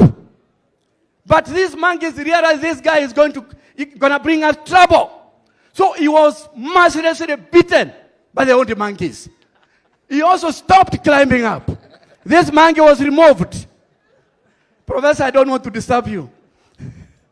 Another monkey, just come over in uniform. Whether you are a female, even monkeys, we have females. And this new monkey came. And immediately this new monkey came and he tried to climb up. She was beaten thoroughly by the old monkeys, including this new monkey. In fact, was beating her even more. Now let me ask you, the old monkeys, why are you beating the new monkey? Why are you beating the old monkey? Why are you beating? It's because we did that banana. Good. Why are you beating? It looks good. Why are you beating? It is our culture. This is not your culture. You know this. If she climb up, so what will happen? There will be ice. Oh, there will be ice. So the old monkeys are fearing the ice. But what about you, son? Same thing. You have not seen the ice? But you see, it's a tradition. Oh, now it has become a tradition. Thank you. This monkey was removed. A new monkey, please come over. Hurry up so that we can finish up this. I have 2 minutes. I don't want to go beyond that. Now, why are you afraid to come up here? Must I call you a monkey to come because you are not a monkey? Just come. Thank you. Can you hurry up, please? Monja kitoka mwingine anaingia. So this monkey was removed. A new one came. So this new monkey, again, was beaten up by the old monkeys and also including the new monkeys. This old monkey was removed. Let's get a monkey from this side. Reverend Kuja. Even monkeys pray. Come over. Yeah. They pray in their own language. When this new monkey came, thank you, sir, for coming. He tried to go up. Is beaten by the old monkeys and also the new monkeys. The second last old monkey was removed. And a new one came. Who wants to come? Kuja mama. Just come over. Thank you. Thank you. I like proactive people. Thank you very much. This new monkey came and trying to climb up. Is beaten by the old monkey. By the way, why is the old monkey fighting? For what reason? The ice. What about you new monkeys? Why are you fighting? One bananas. Because the first monkey, the old monkey, is beating up the other monkeys. Because now you have been used to fighting, right? And finally, the last old monkey was removed. And the last new monkey came in. Just one monkey for now. Kindly, the one in uniform, just come over, madam. Avandi, just come, chief. Kuja. Yeah, even monkeys, they have administrators. Just come. Kuja hapa tu. Thank you. By the powers given to me, I can order you to come over here. It's all right. Oh, sorry. ACC. Senior Assistant County Commissioner, I had not seen. Yeah, huyu ni mkubwa wa machifu. Mkubwa. Mkubwa ya MICC. Na MICC ni wakubwa wa machifu. Ni mkubwa. Na makofi yake. Now, when this monkey came in, she's even wondering why she's being called a monkey. But don't worry, it's a demonstration. It's a demonstration. When this new monkey came and trying to climb up, she was beaten mercilessly by these monkeys. Do you know at the end of that demonstration, scientific study, these monkeys were starving in that room. Bananas were there, they could not climb up. Anytime a monkey trying to climb up was beaten by the new monkeys. Let me ask you, did the first monkeys have a good reason to fight? I want to ask all of you, did the original monkeys have a good reason to fight? What was the reason? Their eyes. What about these new monkeys and they are still fighting? Where are they fighting? It has not become a culture. It is their behavior. They don't know even the reason where the fighting started. Many times in our communities, in Bungoma, in Kakamega, in Kiambu, in Tana River, everywhere in this country, there are so many things that we keep on doing which are outdated. But because we are being done by the original monkeys, we still continue doing it. Tumejaa unyani. Ambia mwenzako hapo wacha unyani. Sahi mwambie. Tell him wacha unyani. Leave unyani. We cannot continue like this. Where we are fighting, we don't know why we are fighting. Because you found somebody marrying a 10-year girl, old girl. That time people are not going to school. You will be so foolish to do the same. Hiyo ni unyani. Ama namna gani? Thank you. Kabra hawa si manyani. Wapigie makofi wanapoondoka. My brothers and sisters, as we finish up, we need to change. The power that men have in the community should be used for change. So that we do not have GBV, so that we don't have adolescent pregnancies, and we do not have new HIV infections. Now, if you agree with me, when I say Arambe, nataka museme change, if you agree with me. If you don't want to continue with the unyani, now sababu unyani ni mwingi. If I had the time, I would even have asked you to come and tell me the type of unyanis which you have. But because you know the unyanis which are there in the community, I want us today to declare we are going to change. And men who are here, we are not going to allow a few men to spell our name. Harambe! Wanafunzi harambe! Akina mama harambe!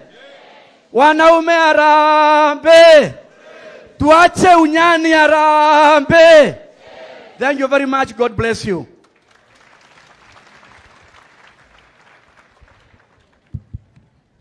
Asante kwa heshima, tumpigie makofi tena. Mpigie makofi. Amekuwa ni Frederick Nyaga, the founding chair, Main Engage Kenya Network Menken. Mabibi na mabwana, sherehe zetu za siku ya leo sasa zinaanza kirasmi kwa ujio wa waziri wetu wa afya, Waziri Dr. Susan Wafula Nakhumicha, akiandamana na His Excellency Right Honorable Kenneth Lusaka, EGH, Governor wa gatuzi hili la Bungoma, na viongozi mbalimbali ambao hii sasa wanaingia kwenye uga huu na kisha waweze kuingia katika kuadhimisha sherehe za siku ya leo.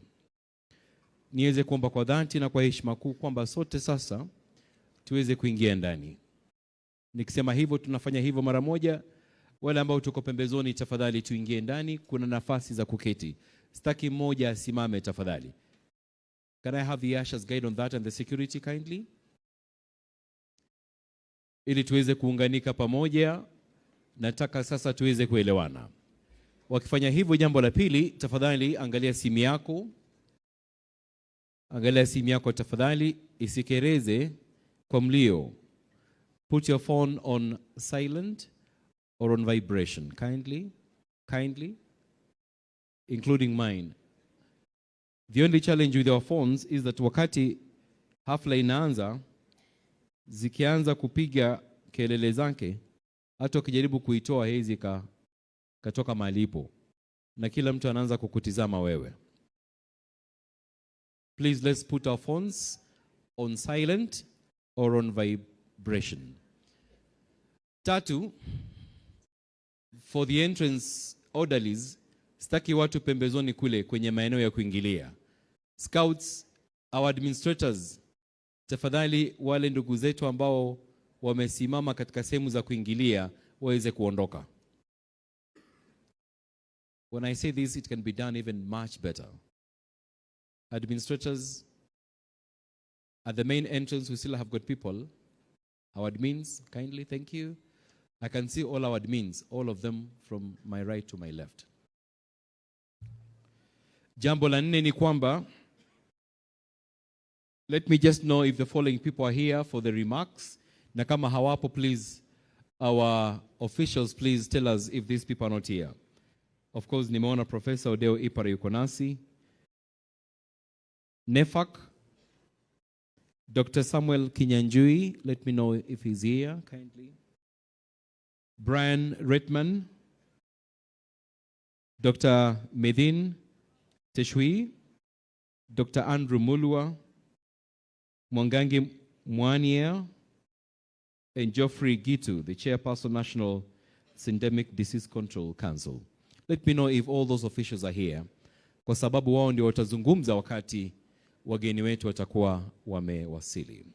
Jambo la tano ni kwamba wakati waziri wetu ataingia, sote kwa pamoja tutakuwa tumesimama na tuweze kumpatia mapokezi ya heshima. Tutazidi kusimama tupate wimbo wa taifa na wimbo wa Jumuiya ya Afrika Mashariki ambao utapromoshwa na bendi yetu ya wana skauti, wanafunzi wa shule ya upili ya Kibabii, wakishirikiana pakubwa na dada zetu na ndugu zetu wa shule ama chuo kikuu cha Kibabii. Na kisha baadaye tutapata kipindi kifupi cha maombi na kisha tupate burudani. Baada ya burudani tutaanza hiyo ratiba ambayo nimekuorodhesheni ya Dr. Professor Ipara, Samuel Kinyanjui na wengine wao waje kuzungumza. Alafu tusikie kwa viongozi wetu wanapotupa kilele cha sherehe hii ya siku ya leo. Kwa hivyo nawakaribisheni nyote kwa moyo mkunjufu kwamba tuweze kuandamana sote kwenye hii hafla ya siku ya leo ili iweze kufana. Wala ambao tuna kofia ambazo sio rasmi, wakati wa wimbo wa taifa na maombi, hizo kofia mtazitoa kwa heshima ya nafasi hiyo. Kwa sasa niweze kukaribisha bendi yetu iweze kutuongoa kwa muziki tunapo sasa wakaribisha wageni wetu. Band, give us one number.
Nataka kuwatangazieni sote kwamba tuko live kwenye runinga na kwenye mitandao za kijamii. TV47 mkitazama tuko live pale tafadhali. Sasa hiyo nidhamu tu ambayo tunahitaji kwenye hafla kama hii tafadhali inahitajika. Wale ndugu zetu ambao wako pembezoni kule, and if I would ask our administrators to help us and our uniformed officers to please help those young men and young women to please come to the main tent kindly. There's a lot of activity kule nje. Ningeomba tafadhali waje ndani. If somebody can assist us do that, the better. Our administrators, let's have everybody to be in their respective seats kindly. Kindly. Watawala wetu kila mmoja apate nafasi ya kuketi tafadhali. Kuna gumzo kule mwisho, wale wa reflectors, gumzo ziko kule na wanapata raha zao kule. Nataka kila mmoja aingie hapa ndani. The only activities here are the exhibitions. If not, we will advise otherwise about those who are outside. Let me repeat, watawala wetu, reach out to those people who are standing, because in no minute they'll cause commotion in this hall. In no minute we'll have other meetings there instead of this one. Waingie ndani ama waondoke basi.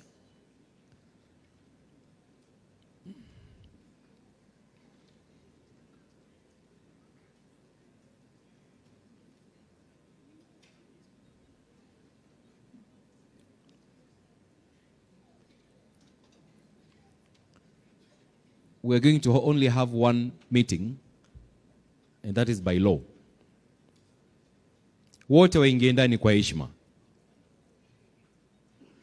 Na watawala wetu tafadhali bakini pembezoni so that no any other activity takes place apart from this celebration today.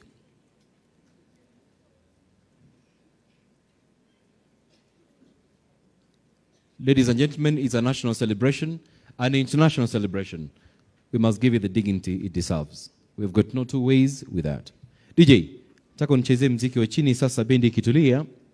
Tunapoongoja wageni wetu karibu wanaingia hapa, kisha tuanze. DJ, kama una muziki wa chini tu, kwa chini tu, kwa chini tu, kwa chini.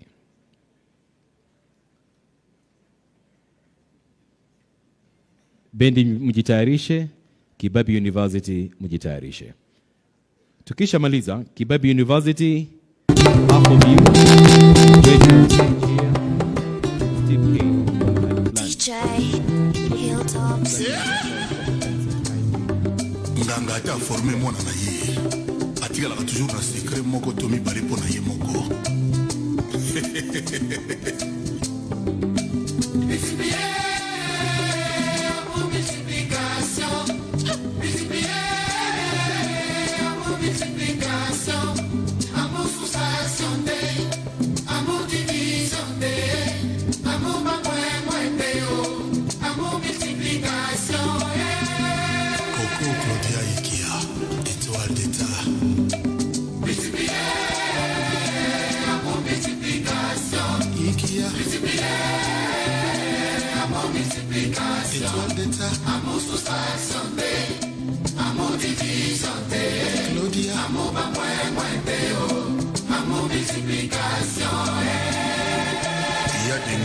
Son excellence Sassou Nguesso. Ikioza mumoyo yelengi olia makati na mokokoli koko Claudiana nzoto sembe kole katina berswa nyekese elengi na yele kia caviar à Russie obali akana petit appétit na yo ndoto na ngai kia Claudia Sassou appétit na yo ndoto na ngai Claudia étoile d'état magie des épices et des verrues na ils ont tout juste avant la nuit talala bien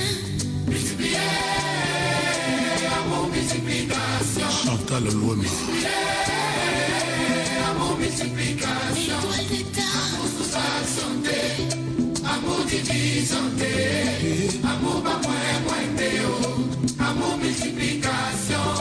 Bamba zali na ebolingo. Claudia yo zali vraiment elengi. Zotoranga inde capotable. Pendant mon aïe, Claudia Ikia Sassou. Comment séparer le texte du contexte? Claudia Sassou, moi, si à sourire et maï diamant. À propos d'amour, et atteindre fusion sentimentale. Origine ranyo ma sentiment. Akosuka wapi na bolingo. Mama. Yeah. Étoile d'état. Appétit nanga yo. Dato nanga Claudia Sassou. Appétit nanga yo. Simba, Simba, Simba, ma chérie.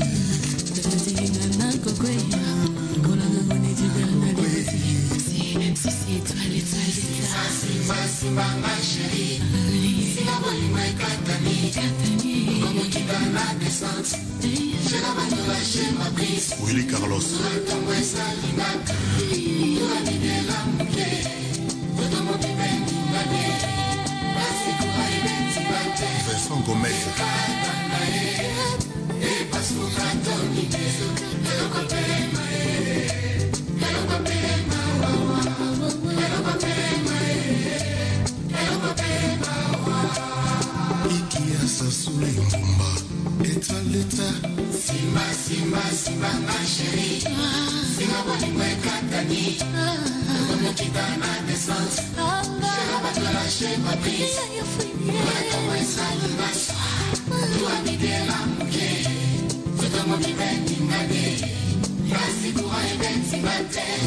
Les Katanae. Les Pasukato. Hello, Papema.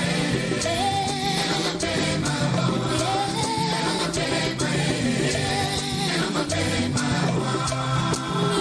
Étoile d'état, Claudia Sassou. Leader Sampengombe. Le 27, le 28, ta chérie. Locataire à notre banque, bango. Pokola, laissez les règnes, comme c'est ma confuta. Ta plaisir, faut-il m'envoyer quoi qui m'en a pas quitté. Mon ami, n'y passe à voyer des chinois.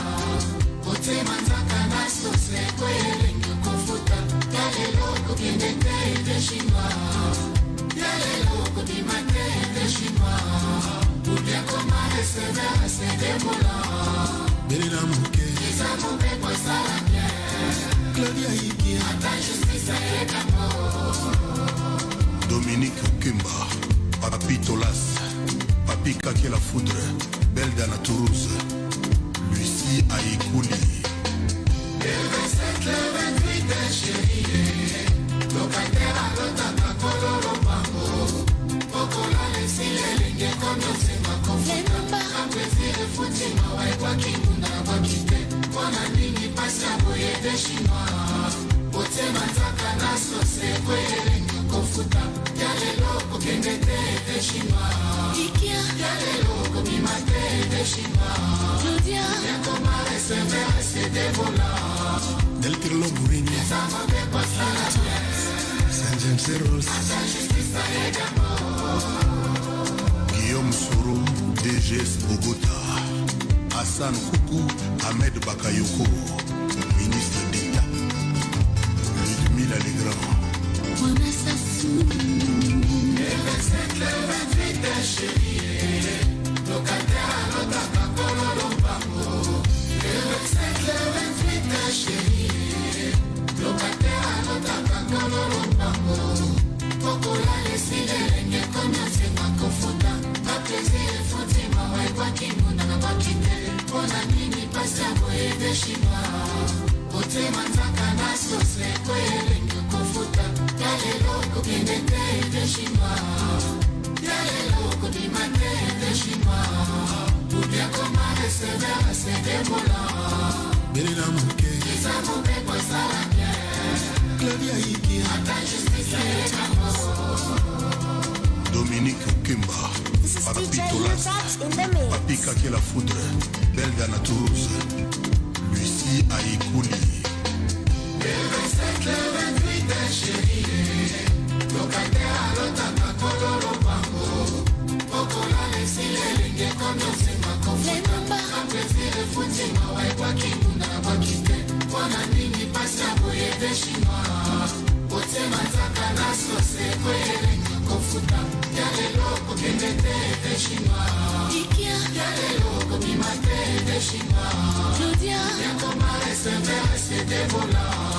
Del Trello Burigno,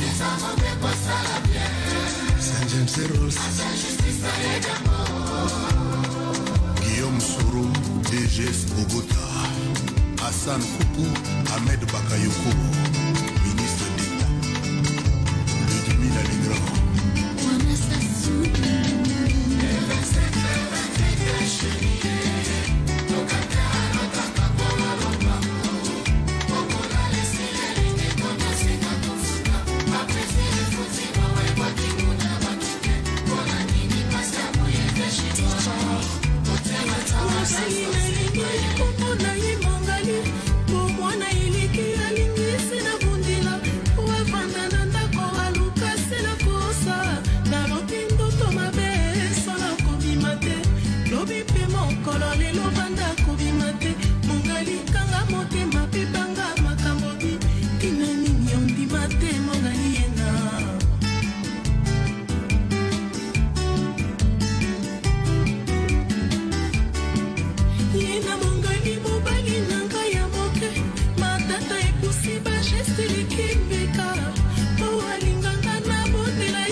Right.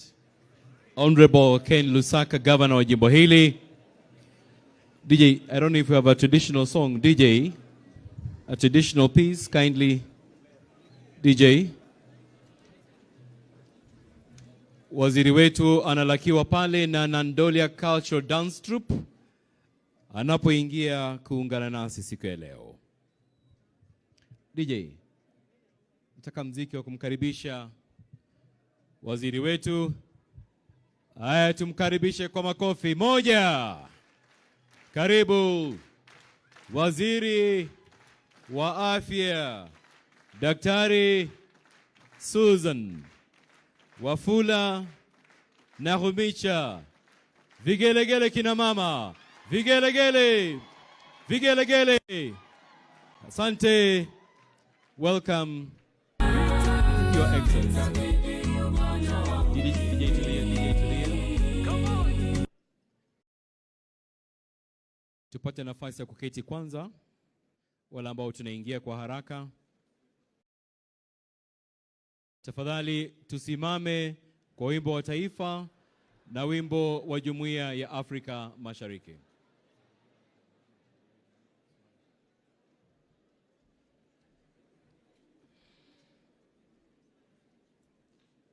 Media.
Tubaki tumesimama nikimwalika Reverend Father Leonard atuongoze kwa maombi.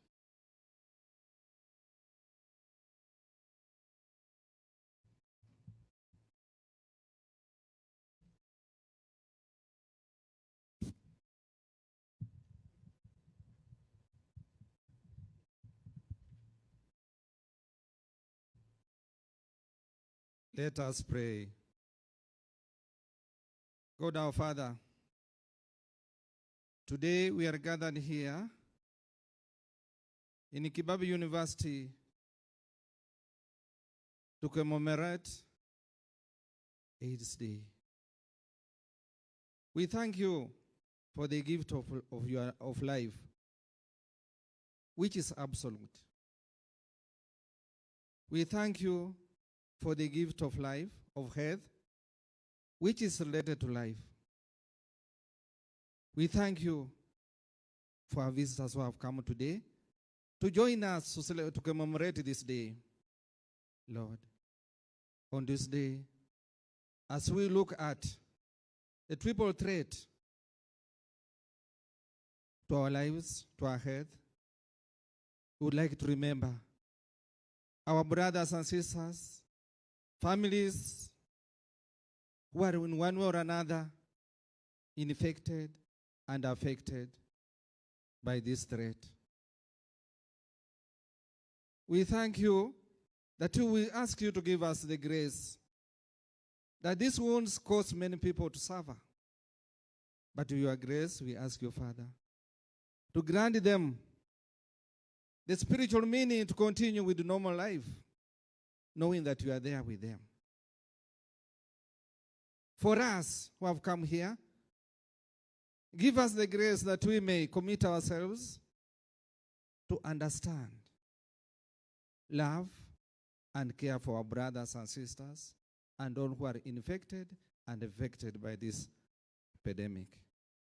Lord, may this day be fruitful, that each one of us, as we go back, we may be committed to end this triple threat. We ask this through Christ our Lord. Mgeni wetu wa heshima, mabibi na mabwana, tafadhali tuketi. Dr. Susan Wafula Nahomicha, Cabinet Secretary, Minister of Health.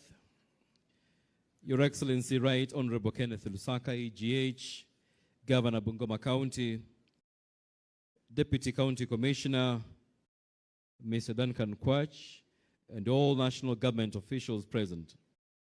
Your Excellency, Honorable Jennifer Mbatiani, Deputy Governor, and all county government officials present. Council Chair, Kibabii University, the Vice Chancellor in the Kibabii University Fraternity, our CEO, exhibitors, partners, sponsors, distinguished participants, ladies and gentlemen. Guests of honor, Madam, to begin with, we have a presentation for you. Kibabii University, half of us, and Steve K. Guest of honor, this is a land where you come from. And because you come from here, nataka wote tayarishe makofi yetu, tayarisha, tunataka tumkaribishe mgeni wa heshima, tayarisha makofi, tayarisha. Haya, sugua, moja. Karibu, waziri, utuongoze kwa hafla ya siku ya leo. Asanteni sana, asante. Kibabii, that is enough.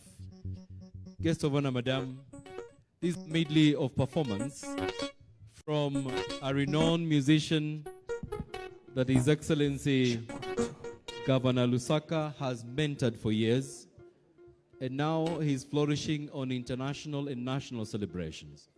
Steve K is performing alongside a host of Kibabii University men and women.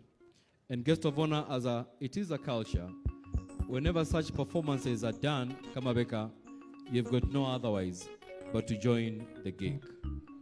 I'm sorry, guest of honor, that's what you need to do today. Thank you. Take it up. Steve K. Haya, twende kazi. This is Wambomoli Dynamic Team as Kibabii University. Shake. Haya, tusalamiane hewani jamani hivi. Tusimame. Kila mtu mikono juu. Mikono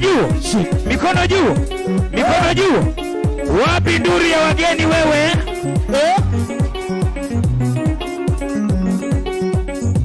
Maveka. Haya, shika mikono namna hii, twende hivi. Wewe. Mbongo maziwa ngoyo, mbongo wasime wote. Mbongo maziwa ngoyo, mbongo wasime wote jamani, sauti.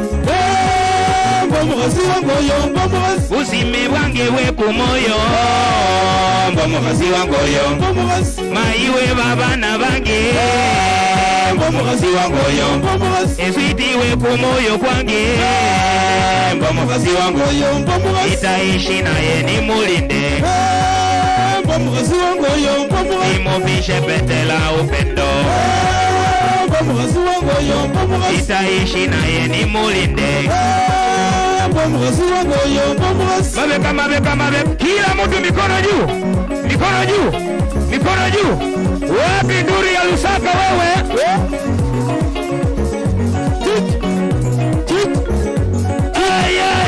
mabeka mabeka mabeka mabeka mabeka hebu ngoma hey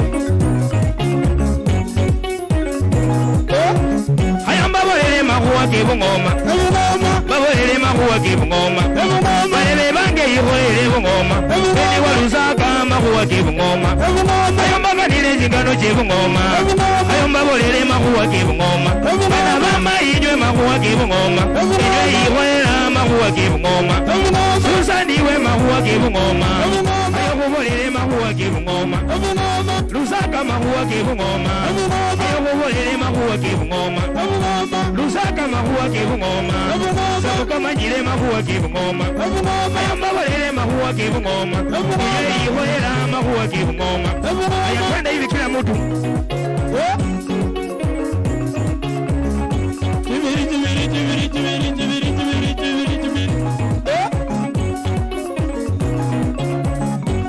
wapi kelele wewe mikono juu mikono juu mikono juu mikono juu babolele makuwa kibungoma babolele makuwa kibungoma Susana makuwa kibungoma bene Walusaka makuwa kibungoma Lusaka makuwa kibungoma hayamba bolele makuwa kibungoma ayaya omutalia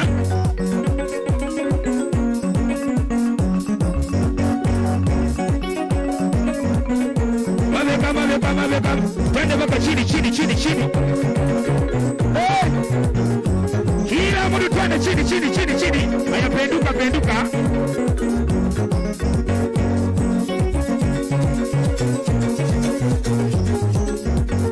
nagenda kuzikuluza Sayuni sidaniwe manasiyula amba mudalya nagenda kuzikuluza Sayuni sidaniwe manasiyula amba mudalya usiri kurabuza katanga jagali nono mwesi musarana amba mudalya wasarana balebe ndio kwa kuchayo eliye cha musyalo amba mudalya eliye basawanga liyecha eliye abakusikulu amba mudalya siri kurabuza musanane biruduke cha kirunduka amba mudalya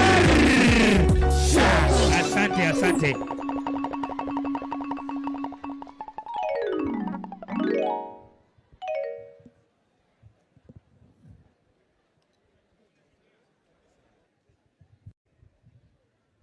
Mabibi na mabwana, tafadhali kwa heshima tuweze kumpongeza mgeni wetu wa heshima kwa makofi kwa kuja hapa mbele na His Excellency the Governor.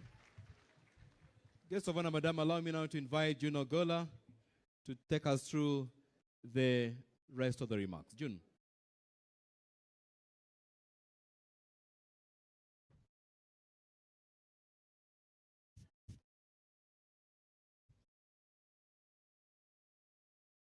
Our chief guest, Cabinet Secretary for Health, Dr.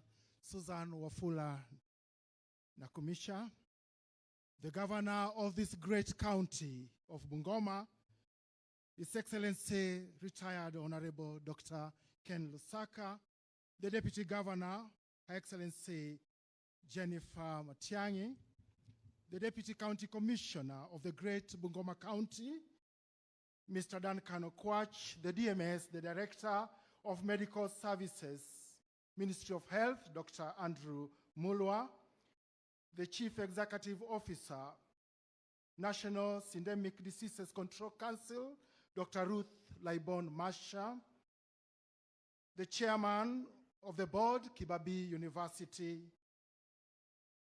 the Vice Chancellor of this great university of Kibabii, Professor Isaac Kipara Odero, our partners, our sponsors, the government officials present, our students from this great university, oh yes, distinguished guests, ladies and gentlemen. Allow me, our chief guest, because of time, allow me to invite our host, the CEO of the National Syndemic Diseases Control, Dr. Ruth Masha, to come and before she comes to make her welcoming remarks, since we are in the university grounds, I beg your pardon, since we are in the university grounds, allow me to invite the Vice Chancellor. Vice Chancellor, kindly come and welcome us into this ground where we are.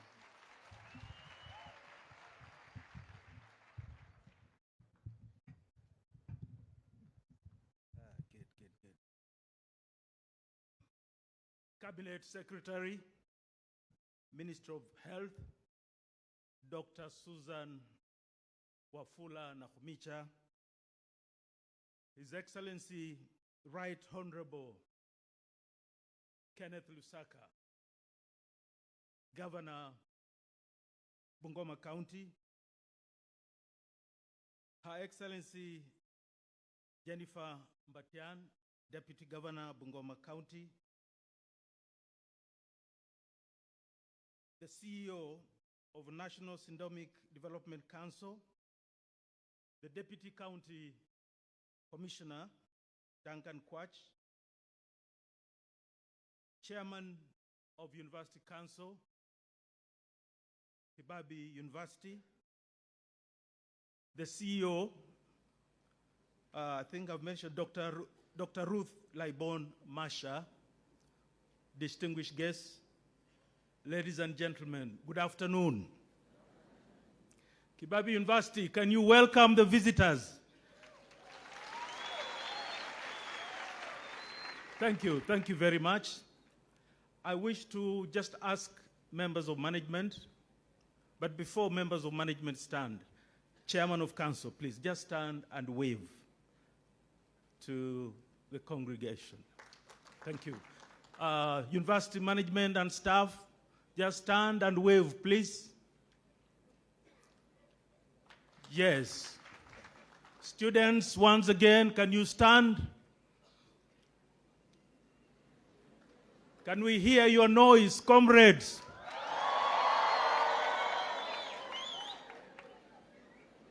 Chief guest, I feel privileged to welcome you all to the National World AIDS Day commemoration. On behalf of Council, management, staff, and students you have all seen, I say a big thank you to the organizers for choosing to host the 2022 event at Kibabii University. This is a big honor to us, especially because it coincides with our celebrations for 10 years since we were established tomorrow. Can we cheer that? Now, the three threats are a serious confrontation on the universities, and particularly Kibabii, because our students fall within that age bracket. And more so, we are next to the highway to Uganda. And now we are confronted in two ways. There's the one that goes to Malaba, and then there's this one that comes right behind us from Luahaha. So you can imagine the threat to our students. The university is conscious about that, and that is why we have established the Institute of Gender Development Studies to handle gender violence. We also have a unit on disaster management, and more importantly, we are teaching a common course to all our first-year students on HIV/AIDS prevention.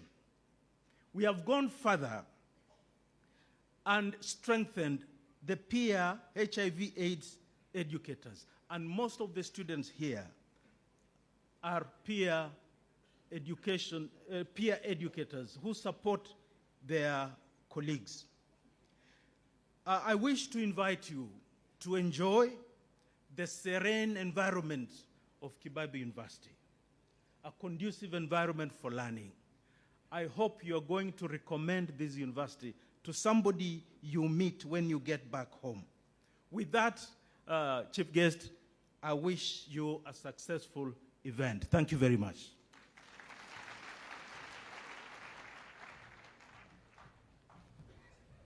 Thank you, our Vice Chancellor. Thank you for welcoming us into this great compound. And now, without much ado, Dr. Ruth Laibon-Masha, the CEO, to come and make her remarks and take us to another level of the program. Tumpigie makofi tafadhali anapokuja. Welcome.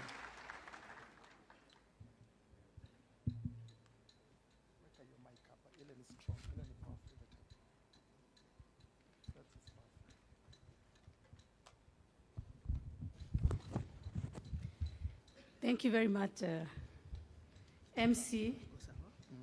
Good afternoon. Chief guests, our governor, Your Excellency, our host. Allow us to take this opportunity to sincerely thank you and the people of Bungoma for hosting this year's World AIDS Day. Chief guest, the World AIDS Day was set aside in 1988. And it's a day that we are supposed to do two things. One, to remember those we have lost along the way. And two, to recommit as individuals, as government, as communities, that indeed we shall continue fighting HIV. As a country, we are committed to end AIDS by 2030. And that's why this day is very, very important. Chief guests, as part of the introduction, allow me just to run a few slides that allows us to see as a country where we are. My first message, which is the report chief guest you're going to launch today, is that we are racing against time. We started a journey, and for that purpose, you'll allow me to request those who have been in this journey for more than 30 years to stand up. The people living with HIV who have been with us for those 38 years, can you please stand up? Chief guests, allow me to take a minute to ask those who can step in front here, they could just step, because I think this is their day, and so that we can give the report jointly. Karibuni, yes.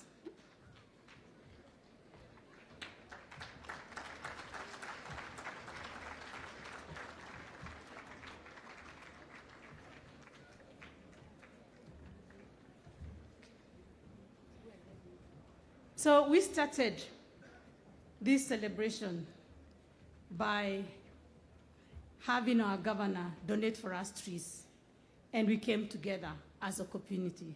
We have planted 5,000 trees. So watu wa Bungoma, hiyo miti mkiona mjue sisi tulisaidia kupanda. So when we come back, the trees will grow, because that is how life grows too. And when we come back to Bungoma, we'll say this was a mark that Bungoma will be the first county to end AIDS as a public health threat. Yesterday, we had a candlelight moment. And again, we took a cake. We ate a cake, we had a candle, we had Her Excellency, the Deputy Governor. We danced, and we celebrated the lives of those with us. I know almost all of them. I have started this journey with most of them. I look here, I can see 37 years ago. Some of you are saying, where was I? But I started the journey as a very young child because there was HIV at our home. We were left with a child, and there was no medicine. And so I began that journey of seeking for search for what can be done for a child to live. I always tell people that child now is a lawyer, and she's a manager. And that's why, on behalf of these people, we are really grateful to our partners in this room. Because when we were walking that journey, and they can tell you the story, there was no treatment. And one of the things that happened was we got assistance from elsewhere. American government, we want to salute you and thank you, represented here today, and you're going to speak later. We also have global countries coming together and establish the Global Fund. But most importantly, one important agency that was established was UNAIDS. UNAIDS then began to realize inequalities. UNAIDS began to show us that there were drugs elsewhere and there were no drugs for our people. And UNAIDS brought communities of people living with HIV together to demonstrate on the streets in Geneva, in New York, and demanded that the pharmaceutical industry must let go their patent rights so that you can get generics. Chief Guest, some of these people here, while you were working with Madam Deputy Governor in ActionAid, they used to walk into Parliament and put papers for parliamentarians to allow generics into this country. They are alive today and many more because of the work they did. That is why I'm standing here on their shoulders, because I'm only a mouthpiece. So the Race Against Time is indeed showing us that within this journey, something has happened. We were very comfortable.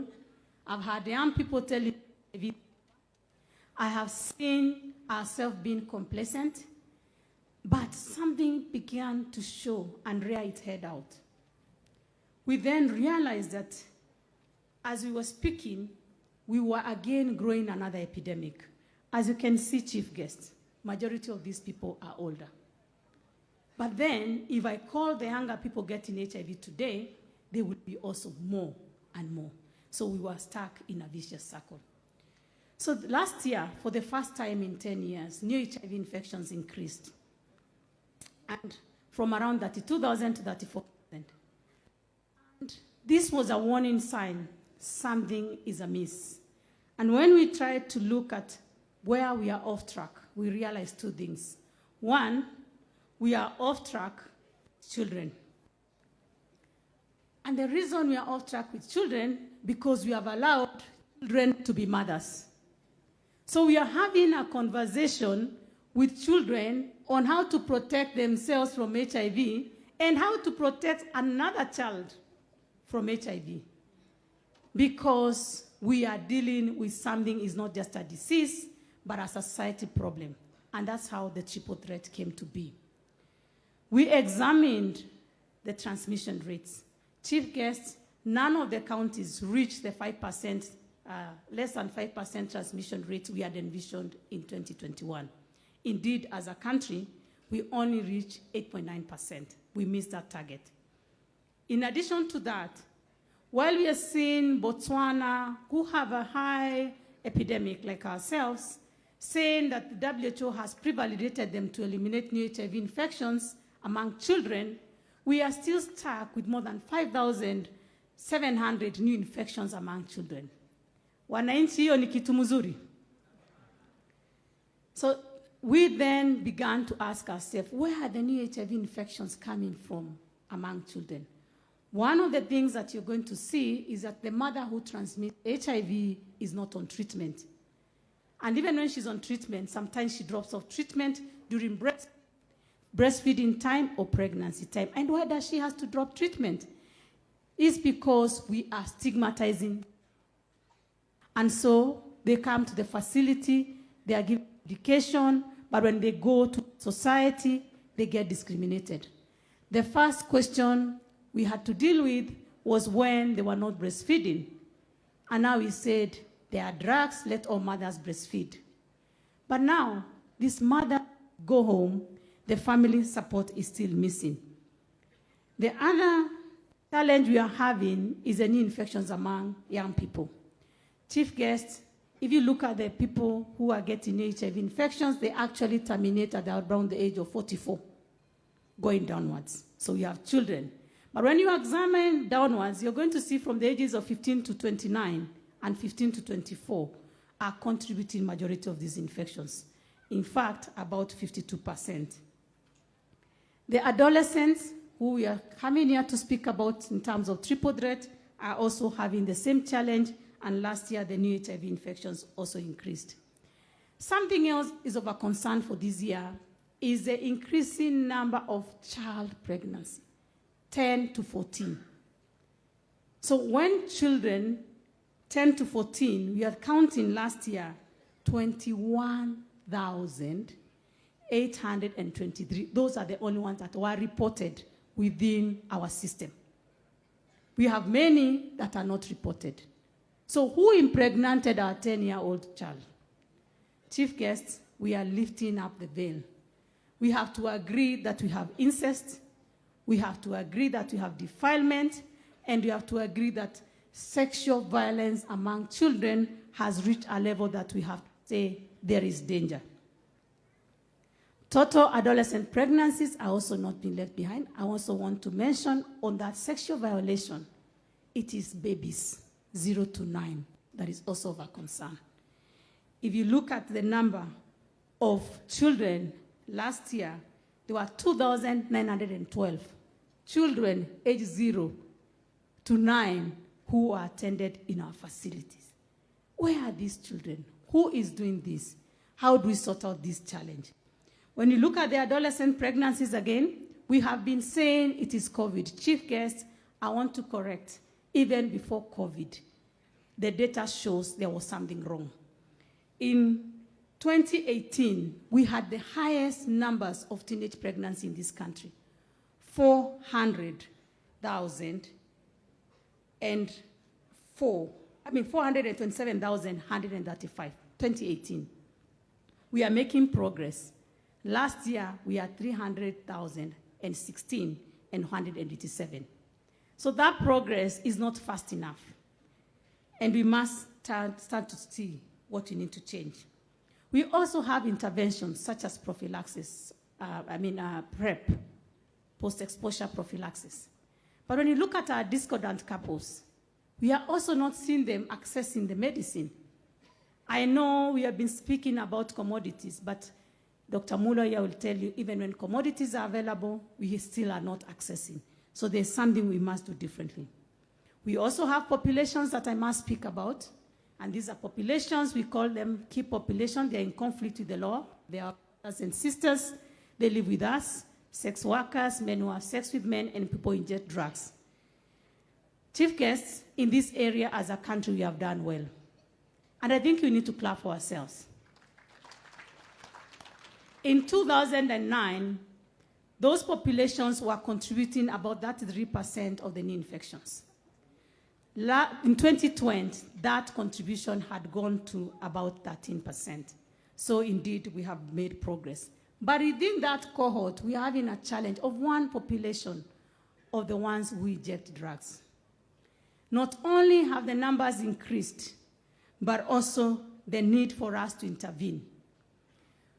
In 2015, we had about 45 of them that we had put on medically assisted therapy for them to normalize and for us to intervene with other interventions. By 2022, we have had around 8,557 of them in the program. This is not a cheap program, but it tells us something is not right. And we must start from a prevention lens. We must start by thinking, what is alcohol doing to these young people? Wanafunzi wa Kibabii. Muko, the bottle you're taking today, it looks very nice. It is peer pressure, but addiction is a disease. What starts as a nice thing to do ends up being a disease that is very expensive. Chief guest, I recently met with a classmate in a get-together, and I looked at him, and the only thing I could remember, it was him staggering in college. He would be staggering. And when I met him, he had yellow eyes. And he was telling me about his liver and what has been happening to him. I'm sure these young people here may not resonate. Those are many years ago, but I'm meeting an adult with liver issues, and I can remember him staggering in college. What you're being told today, a nice thing to do, may not be nice. We know that young people are being cheated. The first heroin dose is free. The second is free. The third, you start paying for it. You start stealing, and then you get to jail. we then have a problem in prison. In fact, Dr. Mula will tell you one of the programs we are doing is to then help those people inject drugs in prison. So the challenge becomes more and more because of something we could have controlled. Chief guest, on behalf of these people here behind me, AIDS-related deaths also began to increase. And for the first time, where we had celebrated that we had saved more lives, we saw a 14%, almost 15% increase in the number we lost of AIDS-related illnesses.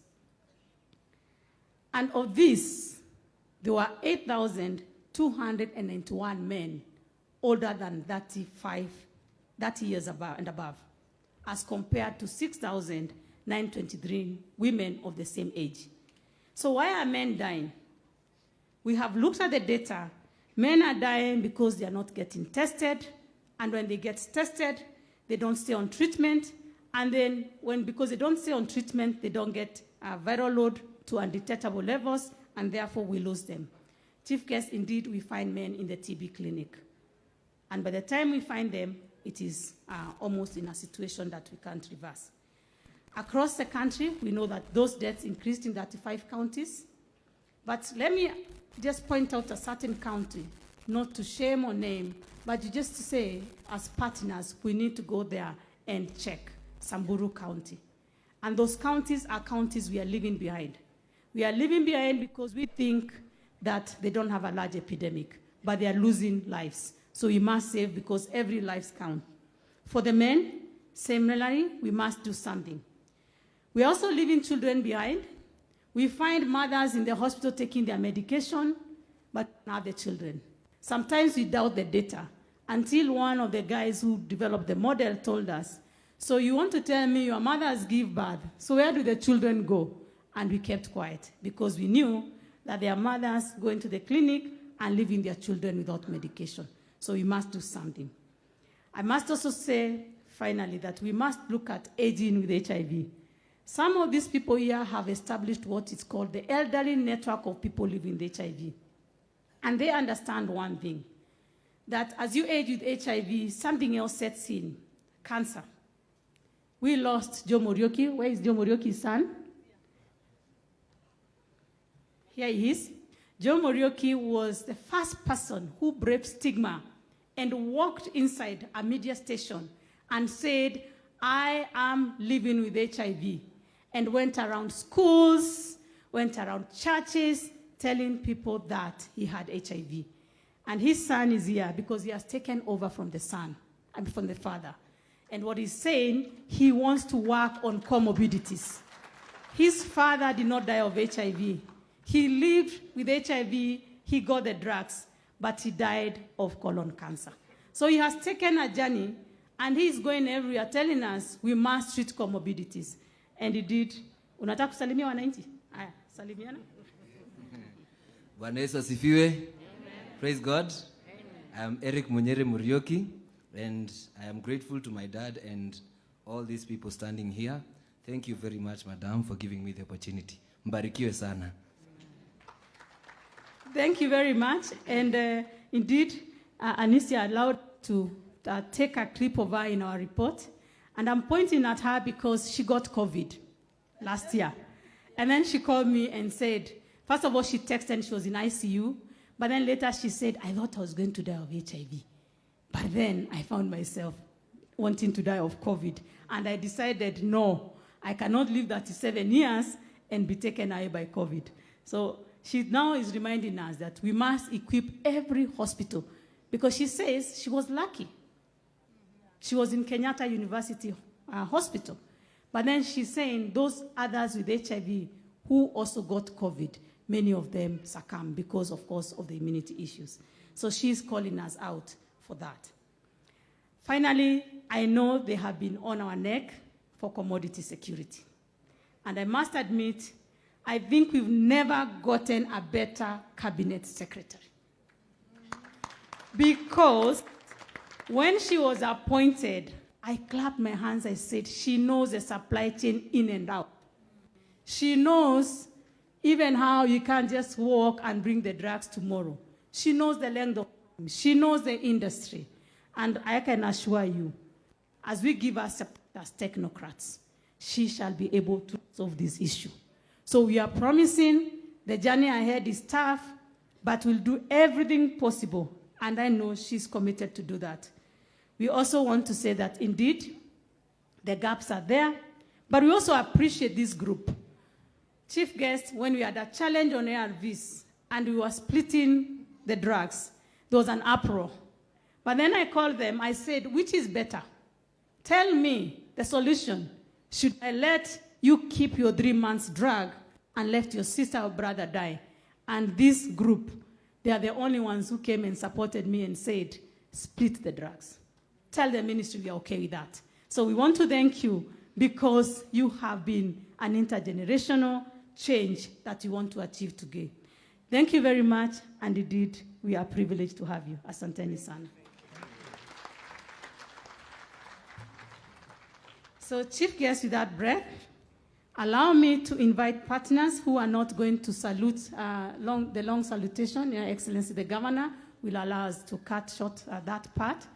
I would like June to tell me if I should proceed, or do you want to break into a song or dance, or I think we should proceed because of time. Proceed. So allow me to call the representative of NEFAC, and because June is a very able MC, he did make for us all salutations so that you don't have to struggle with the guests. Karibu sana to make your remarks. Thank you, Ruth. The chief guest, Dr. Rosi Wafula, Susan Wafula, the Governor Bungoma, His Excellency, Ken Lusaka, all protocols observed. Good afternoon.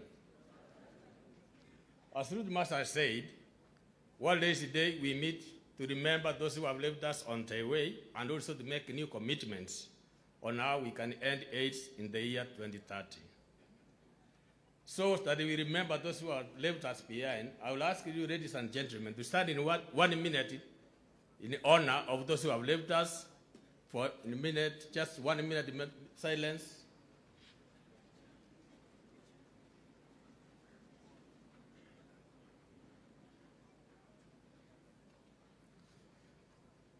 Thank you.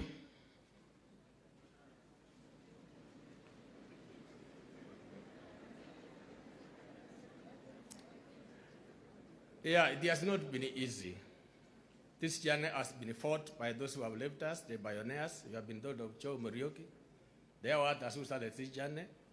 They are the people who have made us strong, to be strong the way we are, to stand before you people and talk the way we are talking. You have seen the team that was introduced. That's the NEFAC team. NEFAC team also has KEP population and adolescent and young people. This is the umbrella body of the people doing the HIV in Kenya. But we are saying we have a very small statement we are passing in the 47 counties of Kenya in the case of the national government. We are saying we want, and we are saying this,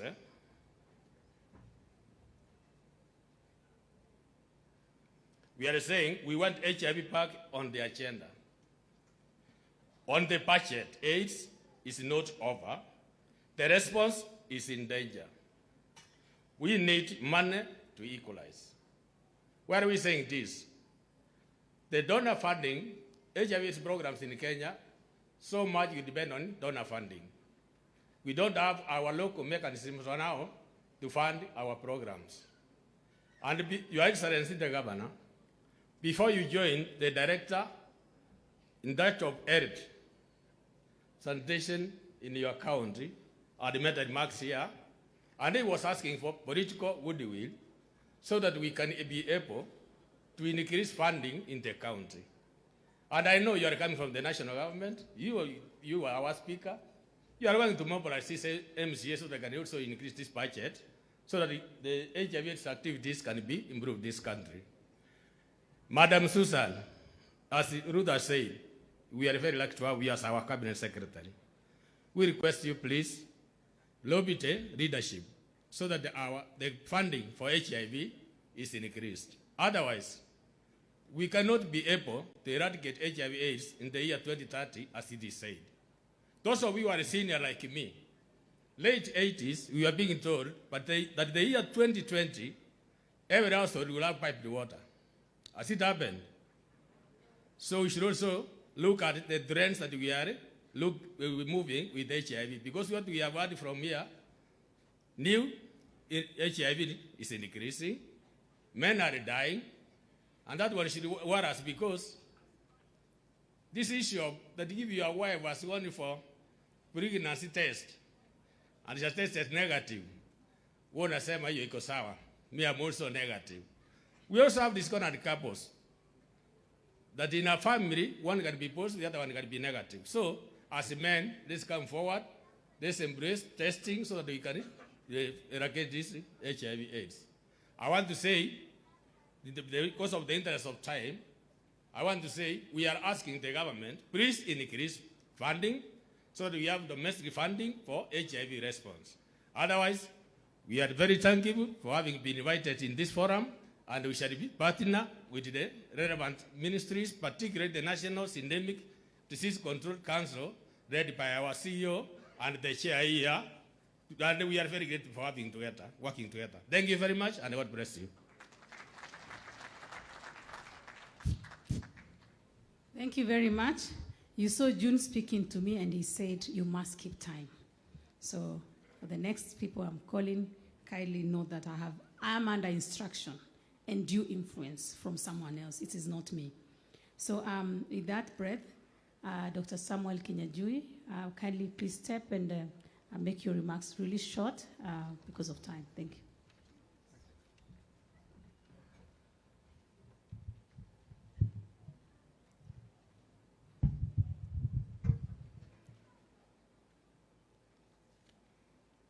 So, Chief Guest and Excellency Governor, Bungoma County, all protocols observed, I am grateful to stand before you and this congregation, first aware that this day is set aside mainly to commemorate the gains, to appreciate the challenges, and to map out the way forward. So I'd like to just mention a few that makes me grateful as a member of the KCEM and also as a representative of the CSOs. We know that Kenya has made great strides from the days our prevalence was up to 10%, now to 4.2. We know that we are grateful that over 90% of Kenyan population know their HIV status. We are ranked among the top 3 countries who have done that in Africa. And grateful that over 84% of our people who know their status, who live with HIV infection, are on treatment. Stigma has reduced drastically in many places. However, we have concerns. Some of the concerns have been mentioned here. The increasing number of children who are born to, who are exposed to HIV, who are getting infected. We know the current technologies that's available. We should not be having any children getting infected. It means there's a complacency at some point. Now we can be able to amend this. I think the children is one of the populations that we should not let get infected. We are aware also of the increasing number of sexually transmitted infections. And this is a herald that tells us that HIV infection is on the increase. Deaths, we also have the technology to prevent premature deaths of persons living with HIV. The question I'm asking, and the civil society is asking, where are the gaps? We have the tools, we have the technology, we have the skills, we have the manpower. Where are the challenges? I want to appreciate also that you understand this major problem that we've been having over the last 3 years of supply chain. We have mothers who are expecting. We've not been able to test them on time, and therefore risking them transmitting the virus to the children. The other situation we have noted is that while mothers come for ANC at an antenatal clinic, most of them are coming too late, towards the end of their pregnancy. So even if we test them and put them on treatment, there is no time for seroconversion, and therefore we are risking the children. Number two, we have the challenges of the virus suppression. All these things are related to the supply chain. But also they are related to a situation that I think is a problem of growth. That Kenya is now considered a middle income country. And as a result, we are losing the support we've got from our international partners that have been very important for us. I believe it accounts for nearly 75 to 80% of the support. Losing such as a funding has become almost impossible. On behalf of the civil society, I think if I don't make the next point, I may be getting in trouble with my civil society. That at the county level, Your Excellency the Governor, at the county level, a lot of the time is a TB, a HIV program, they feel like orphans. They look at the budget and feel like orphans because they are not included. And they are dependent most of the time entirely on the national government and development partners. Finally, we have a situation of very important people called community health workers.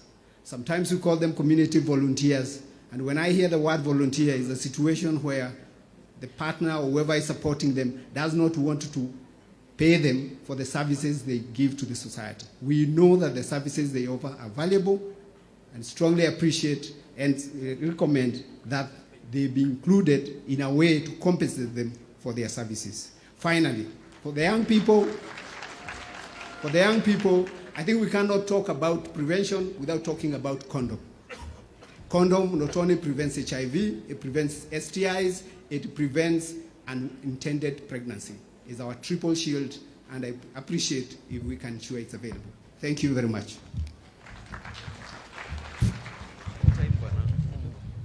Thank you very much. I am informed for the next speakers, you just greet and say one or two messages so that we can save time. But I think the one who saved already 2 minutes by coming ahead of us. So allow me to welcome Brian Redman. Brian is our new country coordinator for Presidential Emergency Fund. Let's not go all those names. It's called PEPFAR, Emergency Fund. And before you speak, I think we need to appreciate the American government. Let's all appreciate them for that. Brian, in Africa, you're able to send greetings abroad. So please, end the clap. Karibu sana.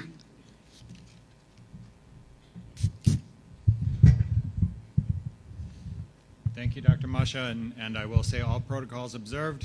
Thank you, CS and Governor.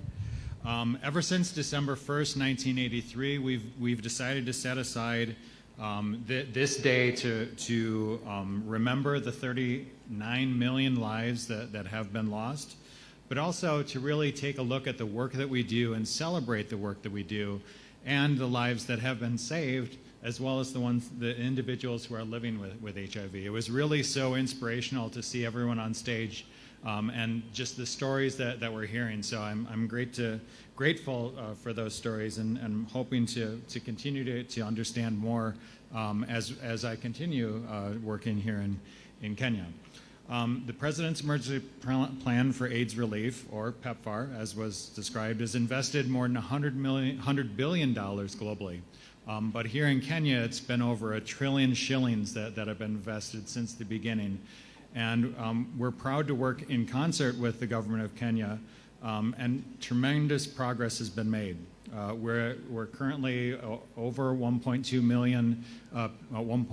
million people on treatment, and those individuals living with HIV are truly living with HIV. So again, fantastic. Through our joint efforts, we're on the verge of epidemic control. And we need to continue to find those last individuals and get them on treatment in order to stem the tide. In 2023, PEPFAR will be celebrating our 20th anniversary, and we're really reinvigorating the global response in countries such as Kenya to achieve the shared vision of ending HIV/AIDS pandemic by 2030, while also sustainably strengthening public health systems. We'll be releasing a new strategy that's called Fulfilling America's Promise to End the HIV/AIDS Pandemic by 2030. And it has 5 pillars and 3 enablers that I think are going to be critical as we move forward. Those pillars are health equity, sustaining the response, health systems, transformative partnerships, and following the science. And I'm really glad for Dr. Masha's slides to really see where the new information is going so that we can understand the data and understand that science.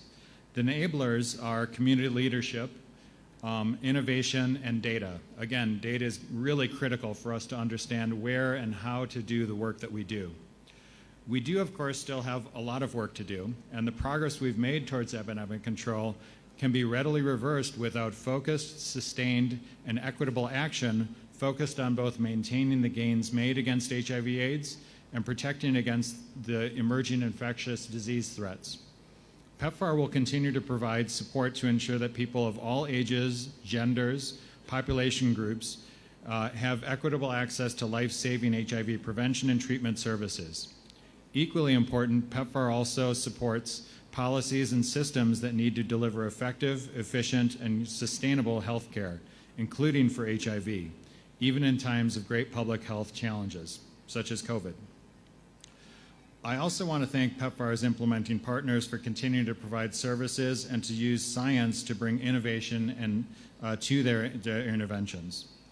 PEPFAR's investments in Kenya have supported HIV services at over 2,800 community health centers, community health clinics, and labs, has trained thousands of healthcare workers and enhanced disease monitoring, provided supply chain support, health and laboratory information systems, built community capabilities, and applied routine and rapid analysis of data for decision making. We will continue to collaborate with the government and communities to support enabling environments to erase barriers to quality HIV services, such as stigma and discrimination. So in closing, I'd like to express my sincere appreciation to the Kenyan government for the leadership and progress in the HIV response, and a special thank you to all the healthcare workers throughout Kenya.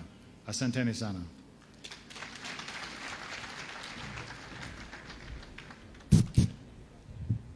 Thank you very much, Brian. And yes, indeed, we are looking forward to the new PEPFAR strategy. And allow me now to invite Dr. Medine. Please come. And Dr. Medine is from UNAIDS, and she'll be presenting the United Nations.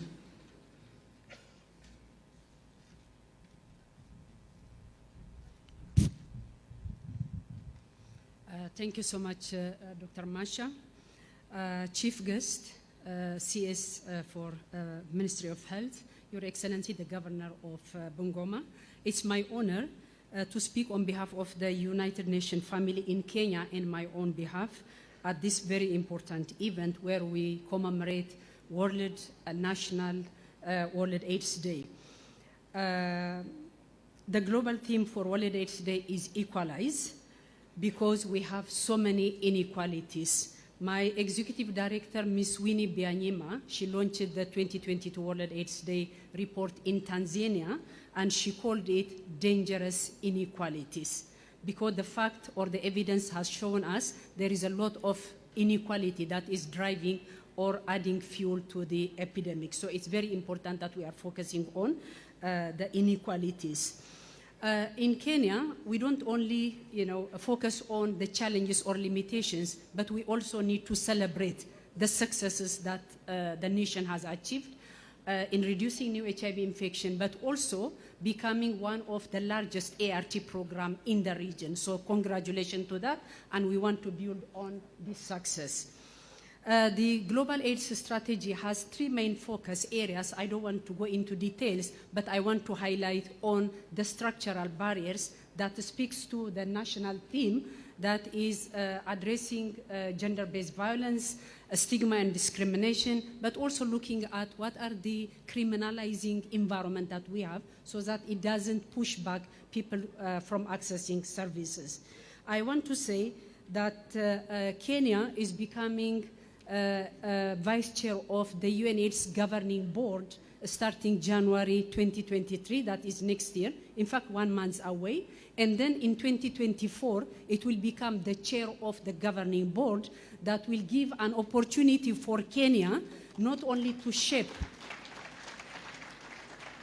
the global response, but also become a model for the African region where we see the highest burden of the epidemic. We know that 63% of the global epidemic is concentrated in the African region. So we count on your leadership, CS, to really lead by example so that we can end triple threat, but also ending AIDS. And finally, I want to say on behalf of the UN family once again, we have a UN Sustainable Development Cooperation Framework that was launched in July for the next 5 years, where we partner with government, communities, all stakeholders to end inequalities and end AIDS, and we are committed to work with you to make sure that Kenya achieve its Vision 2030 and all development aspirations. I thank you and congratulations once again for Bungoma for hosting us. Thank you so much. Thank you very much, Your Excellency the Governor. That is Dr. Medine, who came with food. Yes, so we need to clap for her. She brought a little basket that will be handing over to you in a short while. So at this juncture, we have finished with our partners, and so we want to just allow our government colleagues. Today, we are joined by the Ministry of Interior and Government Coordination. Mwanya, he can just come briefly and wave and just say a short word.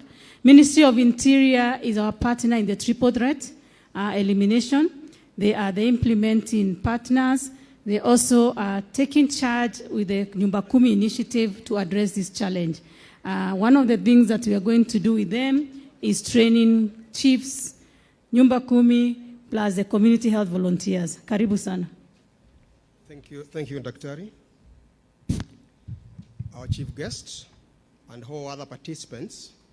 I'm from the Ministry of Internal Security and National Administration. In the ministry, we appreciate the fact that there is a problem if the rate of infection is rising. And because of this, we have strict instructions from our CS, Professor Kithure Kidiki, to cooperate with all organizations, institutions, and government agencies that are addressing this problem. So I want to assure you, Madam CS, that you have friends, you have partners who will support you from the national level down to the sub-location, so that you can be able to achieve your initiatives. We will also support activities from the county government. Your Excellency the Governor, be assured that we are with you. Any initiative that you have, let us be involved, and we will support you to the end.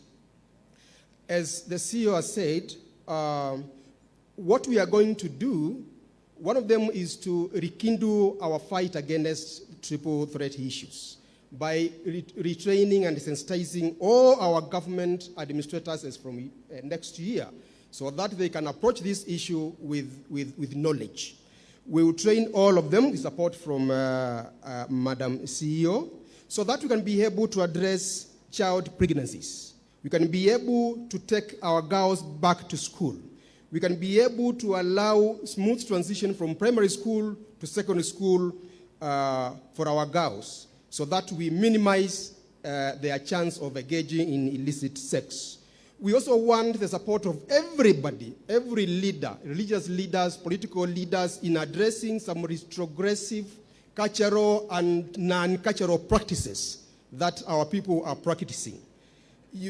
Cases like resettlement of sexual violence cases outside court, we don't allow this, but members of public are encouraging it.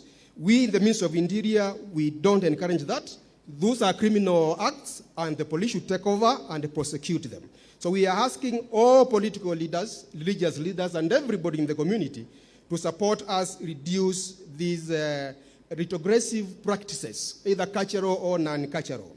We will finally request, when we take a case to court, we are asking for evidence we are asking for witnesses to come forward. Because when you take some of these cases to court, people do not want to come and give evidence. Finally, some cases drop. So with that one, I want to assure everybody that we will partner with you. The Minister of Interior will partner with you in addressing these issues. Thank you very much.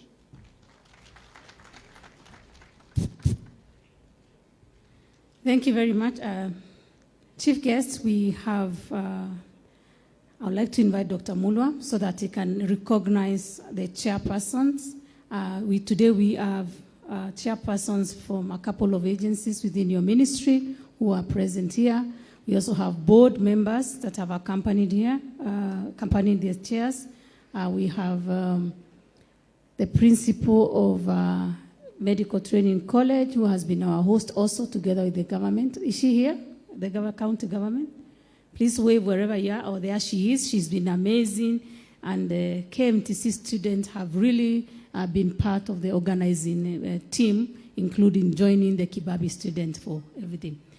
As Dr. Mulo comes in, we also have other chairpersons. I don't know, other CEOs who are present. Please wave wherever you are. We may not have everyone speak because of time. Oh, I can see that's a Camry. Yes, Camry is represented here. I think NHIF is also represented. NHIF, where are you? Okay. I think they are outside. And then we have our cancer and our key part, that the NCPD. So, karibu Dr. Mulo.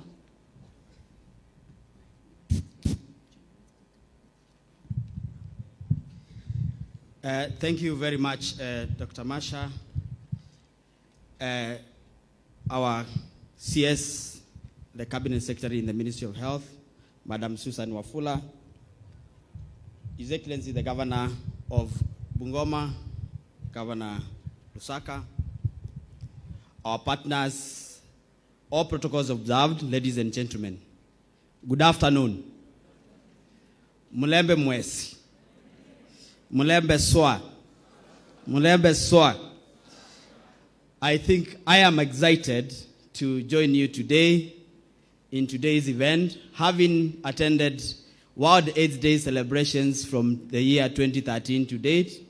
I want to affirm that this is the largest crowd I've ever attended in any of the last 10 or so World AIDS Day celebrations. So, Your Excellency and your team, congratulations for making this event very, very big and graceful.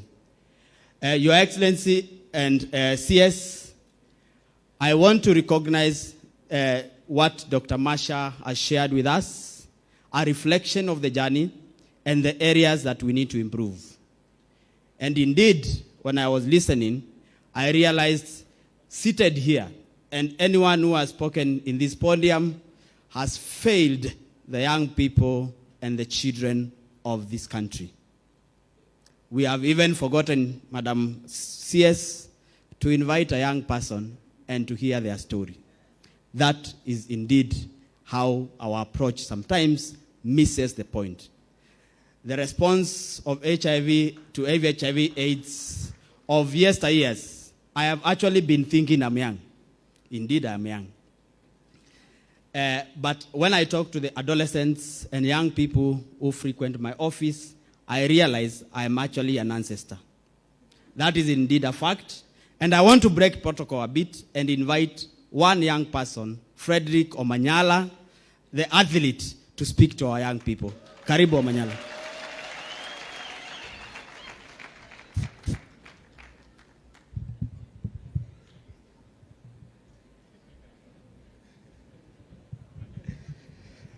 Asante sana.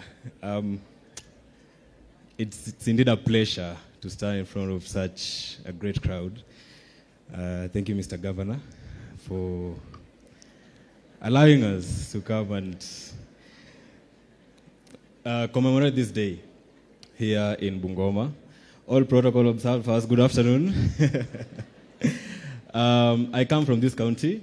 I come from Tongaren, and I've been brought up in this county. And yeah, I've lived like most of my lives here in this county. I've learned at Friends School Kamsinga. Then later on went to Nairobi. So today we are here because the World AIDS Day. And my message to the youth, live a purposeful life. I understand the body wants a lot of pleasure. The body will want what your mind doesn't want, but it's your mind that controls your body. So if you feel that you really, really need to do this, please use protective measures, because, you know, it's our bodies that we're putting in line anytime we go out and interact with different people. And we're here today because we are commemorating this day, and we remember and honor those people who have died. Over 2 million people have died because of HIV. And I'm in partnership with AIDS Healthcare Foundation, which is a non-profitable organization which has really worked in different projects and different campaigns. And I'm in a verge of creating my own foundation. One of the main objectives of this foundation will be because of health. And I'll be happy to partner with different organizations so that we can do different projects and different campaigns to use my influence as a young person to reach to different people in this country. So anybody who is willing to partner with me, you are so much welcome. And people have been talking here about interfering with school children. You see, it's very sad to see a country that where we are now, civilized country, civilized generation, that we are ending up to talk about teenage pregnancies. Tuachane na watoto wamalize shule. If you love kids who go to school, please buy your wife a school uniform. Mnunulie school uniform, hata kama ni zote za hii country. Every day she changes, ukikuja home unaona wife amevaa school uniform, unafurahi. So please, let's leave children who are in school. One last thing, the gender-based violence. It's very sad to see our young men and women die because of gender-based violence. And I'll advise you, if you're in a relationship or a marriage that is physical, it's better to walk out, because it will start with a slap, and the next thing will be a burial. So please, don't entertain physicality in your relationships. And now that I'm an athlete and I've made it in this sport, Mr. Governor, please, I know there are so many structures that we can come up with to develop talent in this county. And I believe there's so much talent in this county. And the only problem that we need to do is just to tap them and nurture them, because we are getting into a world that there's not going to be employment. The white-collar jobs are now getting minimal. And now, me being an example, I've used my talent as a career. Now I'm being paid to run. You can also be paid to do what you love the most. And never be afraid to do something different. I took a risk and did something different, and that's made me who I am today. So don't follow peer pressure. Don't let your parents sway you into doing something that you don't love. Passion will win the day, and please don't be afraid to do something different. Asanteni sana. Thank you very much, Frederick Omanyala. Frederick Omanyala is the fastest man in Africa, and soon to be the fastest man in the world. Madam CS, I left my phone in the podium when Frederick was speaking, and I was a bit anxious because he is the fastest man in the world. So I wasn't sure that if he decides to take a run, whether anyone here would get him. On a light touch, comrades power. Comrades power. I want to have a short discussion with the young people seated in this room. Frederick has spoken to you, and we have to take responsibility as young people today. Why I give him the opportunity outside the protocol is because I know he is your influencer. You look up to him. You know what he has been able to achieve, and you can as well do it. You will not do it if you are not responsible over yourself and the younger generation. I end there. Madam CS and Your Excellency, I now want to invite the chairperson of the National Systemic Disease Control Council, Mr. Gitu, to make remarks, and in turn invite the chairperson of the National Population Council to make remarks on the behalf of the sagas that are represented here. Karibu, Chairman.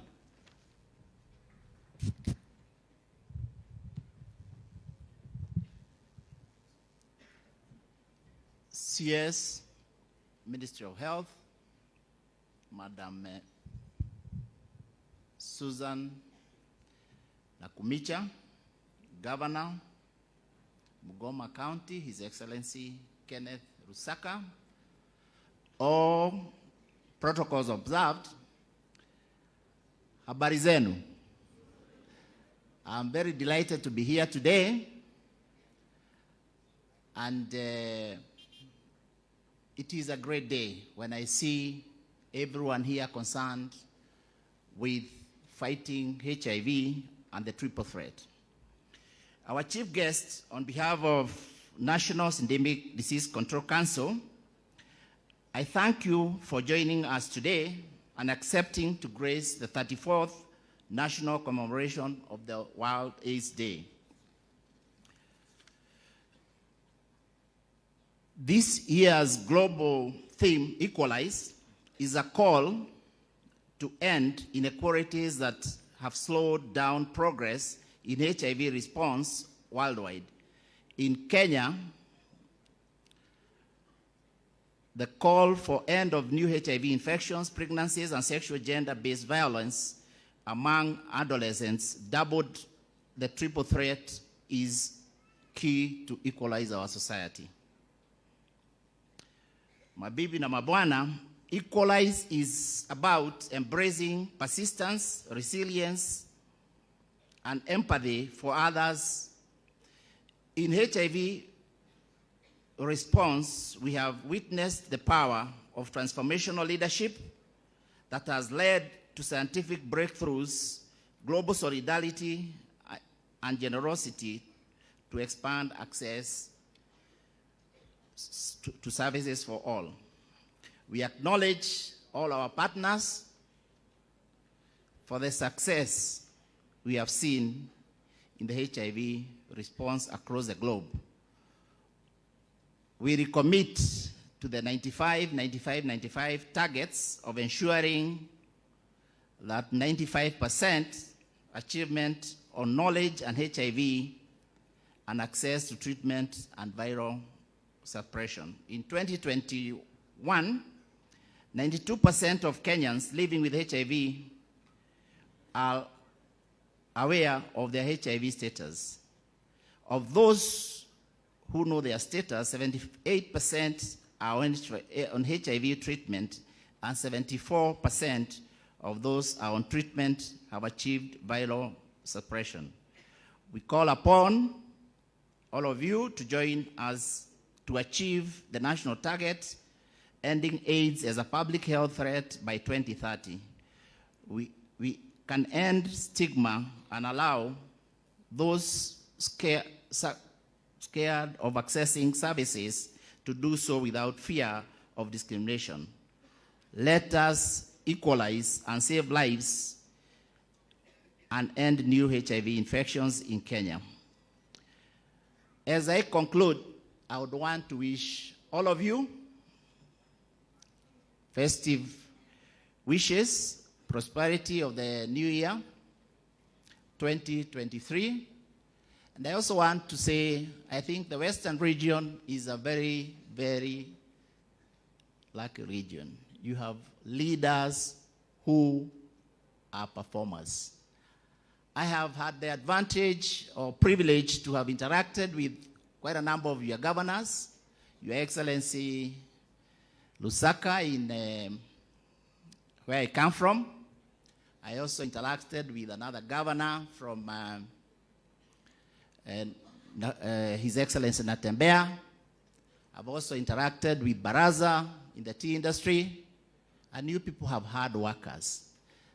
To add it all, we have our CS, Susan. Everybody who meets you says you're an excellent person.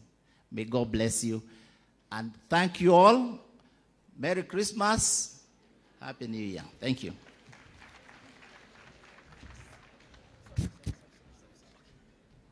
Sorry, I forgot to invite my colleague, Honorable David Goge, to say a few remarks. Thank you.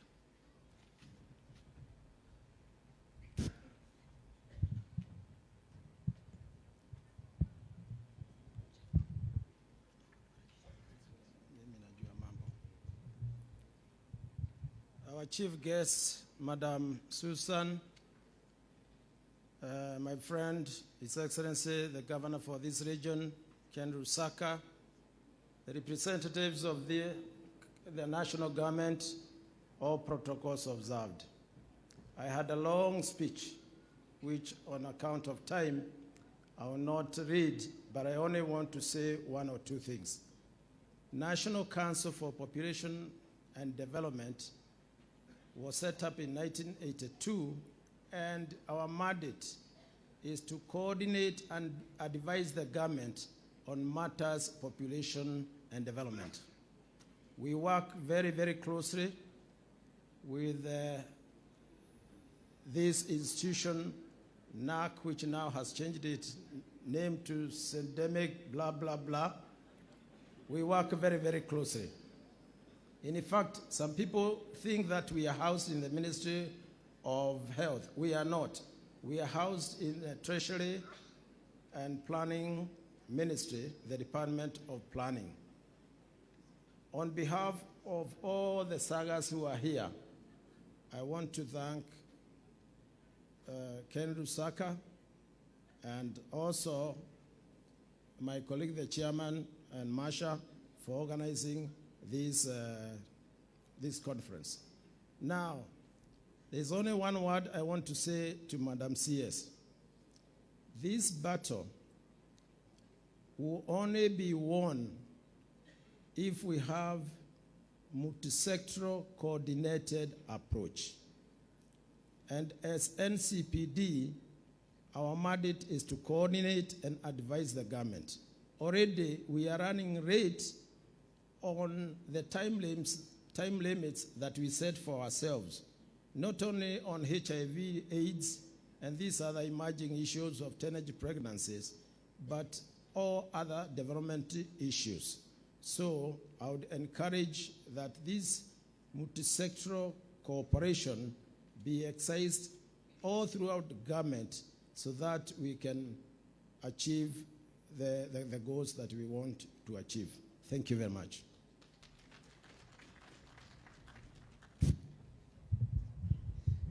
Let's appreciate the two chairs of the sagas who have spoken here. Tumwapigie makofi jameni. I now want to call the official MC, Mr. June Ogola, to take over the program from now. We also recognize the chair of the National Cancer Institute.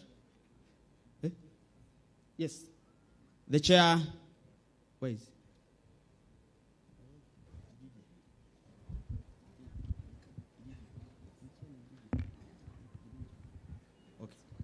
Okay. We recognize any chair or any representative of government institution that may feel they have been missed in this occasion, feel appreciated. To appreciate mahali walipo tafadhali. Asanteni, MC take over. Thank you very much, Dr. Andrew Mulwa. Thank you all the chairpersons who have talked here, our chief guests, and our governor. You're wondering why people are seated and relaxed. We had a very nice time in the morning since 9 o'clock, and we snacked in between. It was a very nice snack. Comrades, power! Oh, the power is still there. Niliwaambia, ikishuka tutapandisha. Allow me, chief guest. Allow me, we were well taken care of. Allow me to bridge this gap as we come to near end before I go to other level of the program with only 2 people to speak and our chief guest. Allow me to bring one person. To break the monotony of us seated for long, allow me to bring Moi Jr. You know, Mzee Moi left, but Moi left as a Moi Jr. There's somebody here who is coming with a special song, Mama, Mama, Mama, Mama, because Mheshimiwa Madam CS, Mama. Mheshimiwa Deputy Governor, Mama. Mheshimiwa Laibon Masha, Mama. Kwa hivyo anakuja na wimbo, Mama, Mama, Mama, Mama.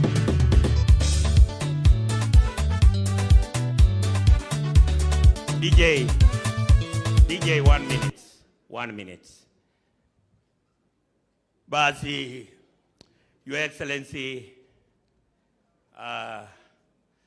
Waziri, Madam Susan, I'll be very brief. That's why I don't have the written speech. Ndaongea tu haraka haraka. Nataka kwanza kabisa, Madam Waziri, simama kidogo tu. Tunyoroshe makofi ya Nyayo. Wewe ni product ya Moi. Simama kidogo tu 1 minute. Nyorosha makofi ya Nyayo. 1, 2, 3. Funga. Asanteni, ketini. Na hata mkimwangalia, kwa sababu Mungu anafanya mambo ya maajabu. Angalia, waziri ni mama. Excellency Deputy Governor ni mama. CEO Ruth Masha ni mama. Na hata mkiwaangalia wote ni product ya Moi. Mzee Moi alisema ya kwamba watoto wa kike wasome. Akaanzisha Moi Girls Kenya mzima. Kila bahali. Moi Girls, Moi Girls, Moi Girls. Hata wengine wakaanza kusema Moi anapenda wanawake, nani hapendi?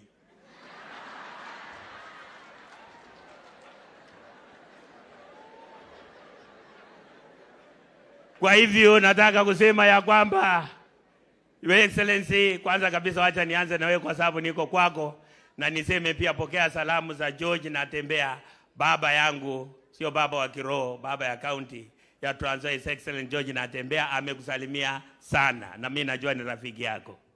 Basi na wewe pia unajua watu wa Bungoma wana imani na wewe. Wakati ulikuwa gavana hapa, ukaenda ukakuwa tena speaker, tena ukarudi. Ni kwa sababu ukiwa Nairobi simu yako hukuweka wanawake ya Safaricom. Ukipiga simu haukuwahi funga. Kuna wengine wakienda Nairobi wanafunga simu. Ukipiga simu unasikia wanawake ya Safaricom. Sorry, the mobile subscriber cannot be reached. Kwa hivyo pigieni His Excellency makofi. Hakusahau watu ya Bungoma. Hakusahau watu ya Bungoma. Asante sana. Kwa sababu my brother MC is just on my shoulder. Kuhakikisha kwamba namaliza haraka haraka. Nilete baba nisilete? Nilete baba nisilete? MC ni raia wamesema, sio mimi. Na Your Excellency unajua ya kwamba hata Wamanyala amesema kwamba mtu anakula talanta yake. Nikimaliza ndakuja ufanye vile ulikuwa unafanya Nairobi nikikuja huko. Bas, wacha nilete baba dakika moja atusalimie. Alafu nitaleta His Excellency Daktari William Samoei Ruto. Aya. Amjambo na Bungoma. Mlembe. Unajua mimi ni mchukuu namba 13 ya Nabongo Myovanga. Wewe nikiwa hapa niko nyumbani. Excellency na waziri, hiyo macho ilileta shida kidogo kwa sababu ya tear gas. Tear gas ilikuwa mingi kweli kweli. Lakini mimi nataka kusema kwa sababu kiongozi ni Mungu anachagua. Ukaona William Samoei Ruto yuko mbele amefunga bao, nikamwambia vijana mambo ya TV mtela la ria wachane naye. Kwa hivyo sasa nasema asanteni sana na tuendelee na tusonge mbele kama Wakenya. Kwa hivyo nataka kusema ya kwamba wacha nilete His Excellency atusalimie dakika moja, alafu nilete wimbo ya mama. Nilete His Excellency nisilete? Basi wacha nilete dakika moja atusalimie, alafu mambo itakuwa mazuri sana.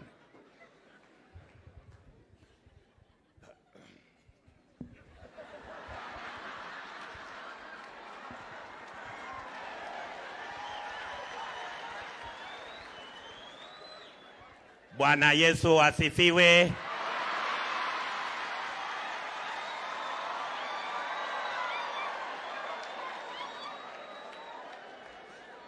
Watu ya Bungoma, Bwana Yesu asifiwe. Mimi nataka kusema ya kwamba, na unaona ya kwamba vile tulisema ndio vile tumefanya. Si mnaona hii maneno? Nilisema ya kwamba nikiwa pale mbele nitaangalia nyuma, niangalie pande hii. Si mnaona nakumia kwamba si nilisema nitamleta na sasa mmepata. Alafu nikaona sasa, unajua huyu mjamaa naye alikaa sana huko bunge, akakuja hapa akajitetea akawahi. Sasa nikasema wacha niangalie baba wa Roma. Si baba wa Roma sasa pia naye tumemleta huko. Si mambo iko sawa sawa? Ama nyinyi mko na maneno gani hata Bungoma? Hivyo mimi nataka kusema ya kwamba tushikane pamoja, tusonge mbele. Uwe ni mtu wa Kenya Kwanza, uwe ni mtu wa Azimio, uwe ni mtu wa Wajakoya, mtu ya bangi, nyoka, pamoja na makengele ya fisi, tusonge mbele, tujenge Kenya, my friend. Na sasa tumeanzisha funds ya watu ile bottom up. Tulianza jana *254 hash. Na sasa hiyo your excellency, watu wako na pesa kwa simu sasa hii. Umeweka pesa ama namna gani, my friend? Si pesa iko sasa. Sasa hiyo iko sawa sawa, na mimi nataka kusema wamama ya biashara, wamama ya kufanya biashara, wale mlikuwa mnausia mboga chini pamoja na nyanya, sasa si mnaweza weka kwa ile baro tusonge mbele, my friend, ama namna gani? Kwa hivyo kwa haya machache, DJ wachilia kiasi. Mama ninakupenda, I love you mama.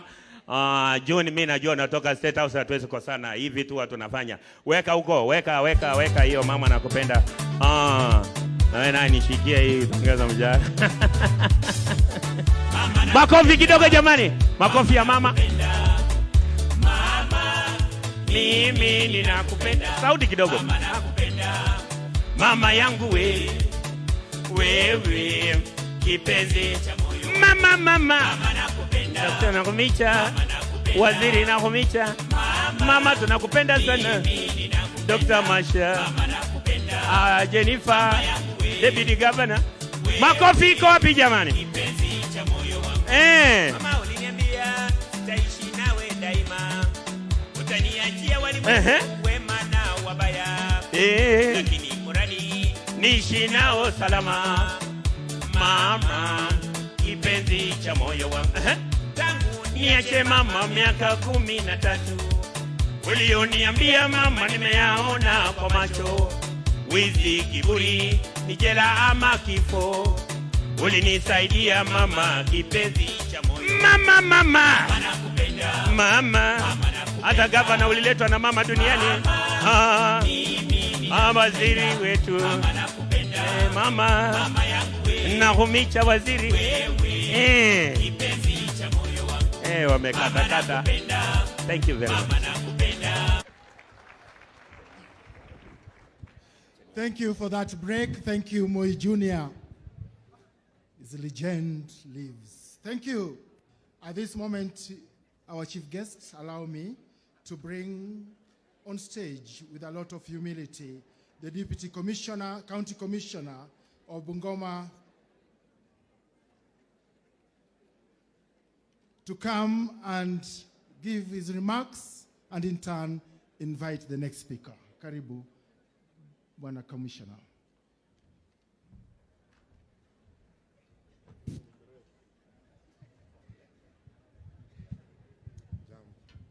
I'm tall.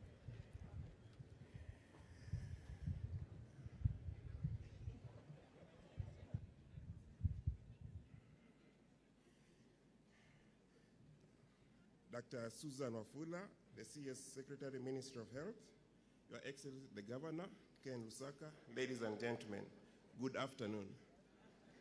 Good afternoon once again. Mine is so short to welcome all our visitors to Bungoma, to feel at home, and to thank the ministry for hosting this function. It has been a long time since Bungoma hosted these national functions. So I hope the governor, by the end of the year, next year the stadium will be ready so we can have a national function next year. So we can bring all people here in board. So those few remarks, at this juncture I would like to welcome Your Excellency, the Governor Bungoma, to make his remark and invite the chief guest. So tumkaribishe kwa makofi. Moja, mbili, tatu. Karibu Governor.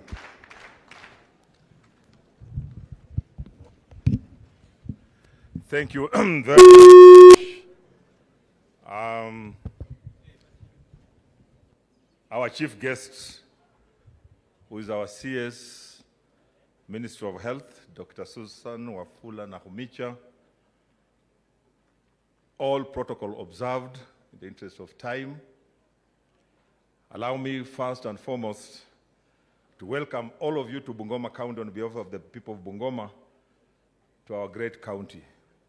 Secondly, let me thank the people of Bungoma profusely for bringing me back to this space. Sitawai sahau. It's not easy to be voted for, to lose and come back. Most of the times you lose and go and disappear from the political scene, but the people of Bungoma have been gracious enough to give me yet another opportunity.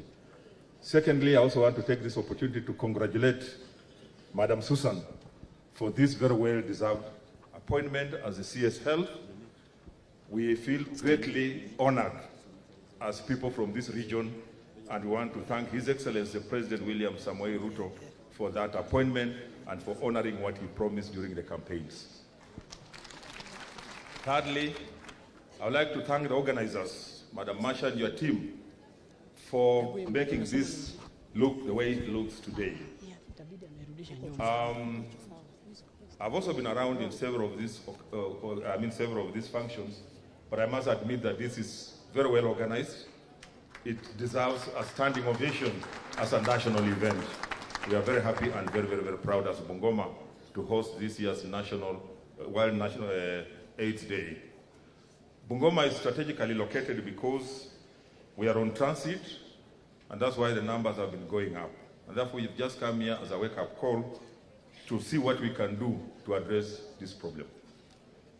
I remember last time when I was the governor, I challenged the people that we'll do a public testing of HIV. When I looked behind, the line was not there, everybody had disappeared, I was the only one. I want to encourage you that it's important to know your status. Because when you know your status, if you are positive, you will not infect others. If you are positive, you will be more careful in the way you operate. So I want to encourage all those who are here that after this you can go and check. Normally it's very confidential. These days it takes very few minutes. The first time I checked, 15 minutes were like 3 hours. Because even if you are sure, you are not sure until the results show negativity. But I want to say to one of the problems that has contributed to that is because of being on the highway with truck drivers, especially on the northern corridor. The main flash points other than Kandui and Bukembe include Mariakani, Mulolongo, Salga, and Malaba. So we're not saying that they are positive, but you see the chances of transmission are very high because they are on transit. So we want just to be very careful, and we want to do everything possible to ensure that we don't get infected or get affected. I know we have been affected in one way or another. But we want to encourage everyone to know their status, like I've said, because HIV/AIDS is not a death sentence the way you have seen. You can live with it if you are diagnosed early enough. You can be able to live longer. We were going around with the CS, and we came across some very well packaged condoms. And we said, no, if people think out of the box and package them that way, people will be encouraged to buy. Because what happens when people go to the supermarket, they feel shy. They say, utanipatia hiyo kitu ama utafanya nione vile nitaipata. So people are people feel shy. But I think when they package them well, I think the uptake will be high and you'll be protected. So if you can't prevent yourself, make sure that you protect yourself. And I think we have come to accept that we are all stakeholders. I know when HIV first came, we were in denial. And we spent a lot of time arguing and saying, well, is it there or is it not there? And I asked myself the question, when a snake attacks you, do you first of all, what do you do first? Do you kill it, or you start asking whether it's red, blue, or yellow and where it has come from? I think the first thing is to kill it, then you can now get into the narrative conversation of where it has come from. So I think we are now there. We now know we want to encourage everybody to know their status, and our youth must restrain themselves, discouraging the sponsor mentality. And then we are committed as a county to seek greater partnership with other stakeholders to make sure that we also confront the challenges that we have of HIV and AIDS. Omanyala, I want to thank you, and I want to assure you that I already have thank you so much. We feel proud of you. And if you go to Mount Elgon, a place called Chemoge, I'm putting up a high altitude training center for sports, for athletes, because I knew that people like Omanyala will come from this, they come from here, and we'll have more of them coming to visit us. Because I know we have been sitting here for a long time, We also want to assure you that we are doing empowerment programs, women empowerment, youth empowerment, because one of the challenges that we face is poverty. Poverty has contributed a lot to these problems that we are facing today. There are high instances of incest, the high chances of early pregnancy, and all this is attributed to to poverty. I worked in some parts of this country, and when we told people there's HIV, walisema ng'ombe nakufa na nyasi kwa mdomo. You get me? Ati ng'ombe nakufa na nyasi kwa mdomo. And HIV cleared very, very many people.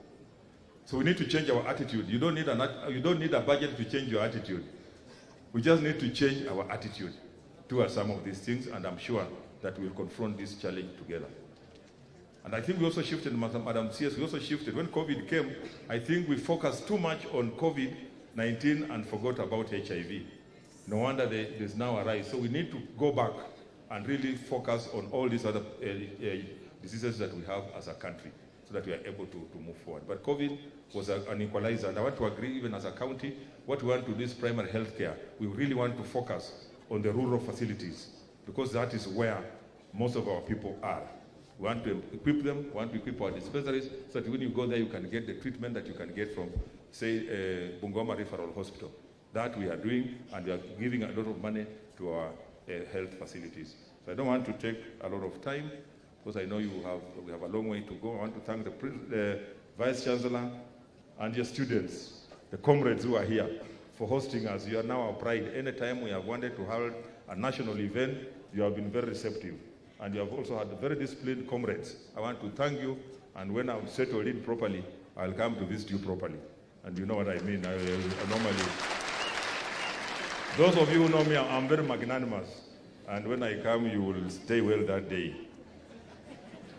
So kwa makofi nataka kutayarishe, tumkaribishe waziri wetu, na mshua hii ndio safari yake ya kwanza kwa hafla hii ya World AIDS Day, aje azungumuze nasi. Weka makofi moja.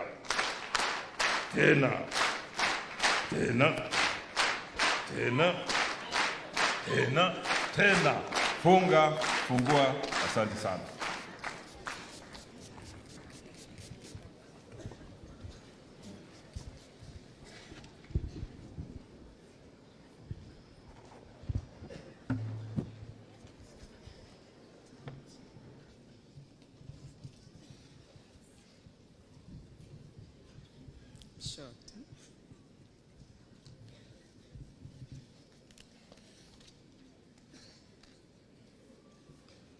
Thank you very much.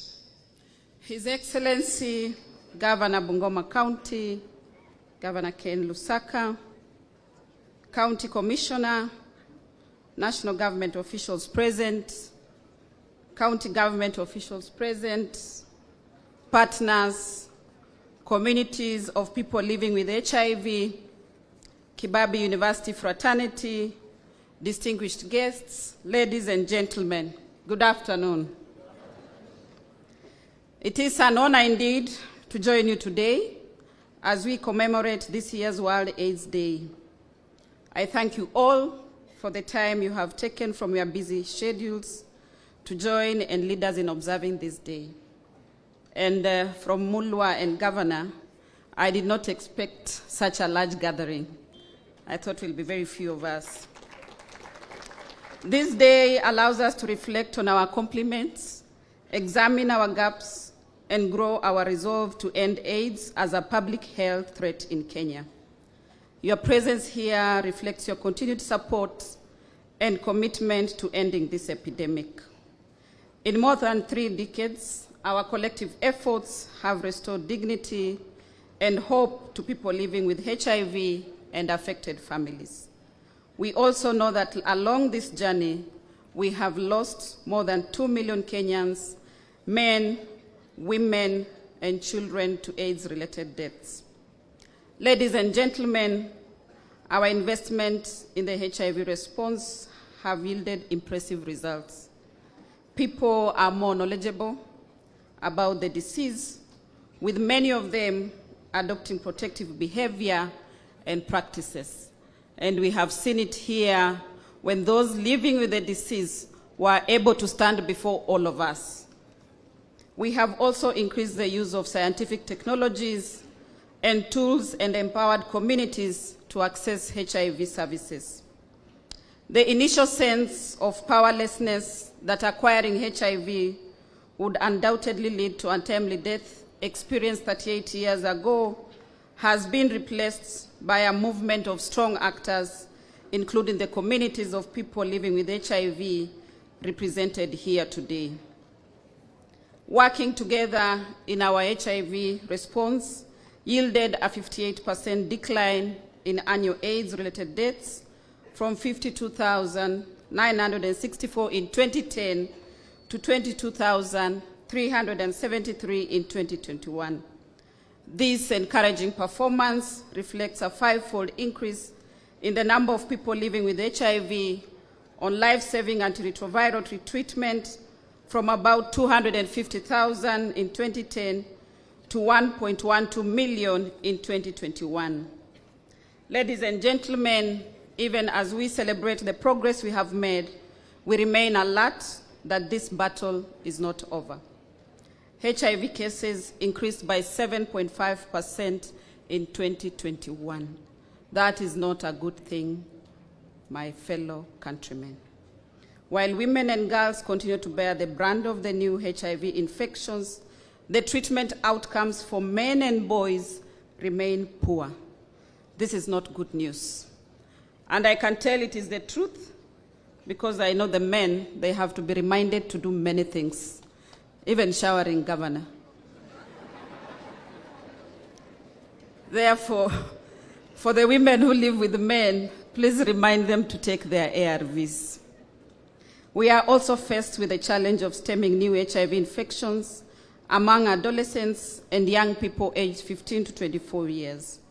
These infections are primarily driven by the layered challenge of adolescent pregnancies and sexual and gender-based violence, now dubbed the triple threat. And our athlete has given us a solution that I believe doesn't need a very big budget.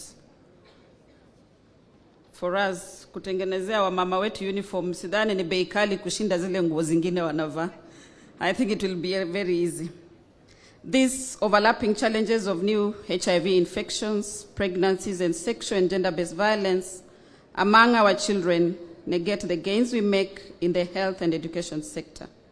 They are not only disruptive to an individual, but the whole society.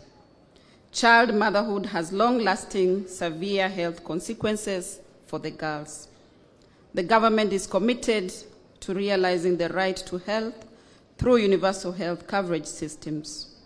We know that more than half of the 1.4 million people living with HIV are older adults who are also vulnerable to non-communicable diseases, including cancers. A new HIV infection today affects both the individual and the society at large. We will invest in primary healthcare model that promotes cost-effective preventive and curative care. We are committed to safeguarding the gains realized through donor support in HIV, TB, malaria, family planning, immunization, and nutrition programs. These programs have over the years relied on bilateral and multilateral donations arranged to finance essential commodities. This external funding has in recent years declined. To address these gaps, we have prioritized commodity security, including through the scale-up competitive local manufacturing. We will leverage on digital solutions to enhance our prevention and treatment programs. Ladies and gentlemen, Kenya recently joined other member states in a global alliance to end AIDS among children and adolescents. While HIV is no longer a death sentence, prevention of the disease remains the best viable option. We must invest in our response to eliminate mother-child transmission of HIV. Kenya now should join countries such as Botswana, who are recently pre-validated by the World Health Organization for having eliminated mother-to-child transmission of HIV. This milestone will only be possible if we cooperate as citizens, scientists, government, and other stakeholders. Finally, ladies and gentlemen, I reiterate our commitment to end the AIDS pandemic by providing the highest standard of health to all Kenyans. I appreciate all stakeholders, including donors, who have supported the HIV response in Kenya over the years. You have indeed played a critical role in averting new infections and AIDS-related deaths. The government, through my ministry, the county governments, and other partners will continue working with stakeholders to realize the vision of an end to AIDS. I want to take this opportunity to also wish you very, very happy festive season ahead. Watu wa Bungoma muko? Bandu be Bungoma mulembe? Muli balamu? Mulembe swa? Mulembe mya? Mulembe te? Muli moyo? Asante sana. Ningependa kuwaletea salamu kutoka kwa rais wetu Daktari William Samoei Ruto. Mumezipokea?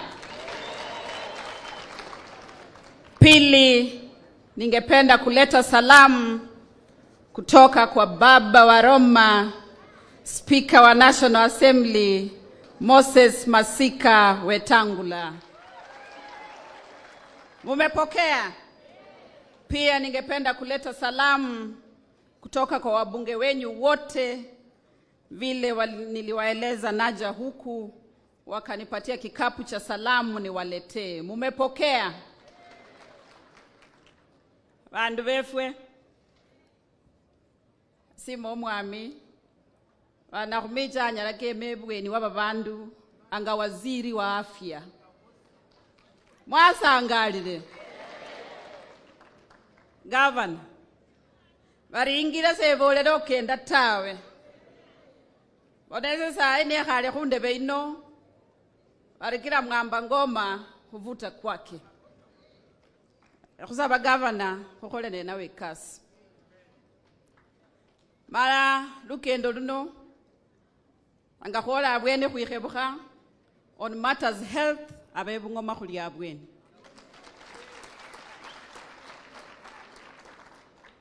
And that will only be possible if we work together. Yesterday, I met the Council of Governors, the Health Committee, and we agreed that we are not going to address each other in the media. As the ministry, we are going to collaborate. You have your distinct function as the county government of Bungoma, and we also have our function as the National Ministry of Health. But the people we serve are the men and women sitting in this place.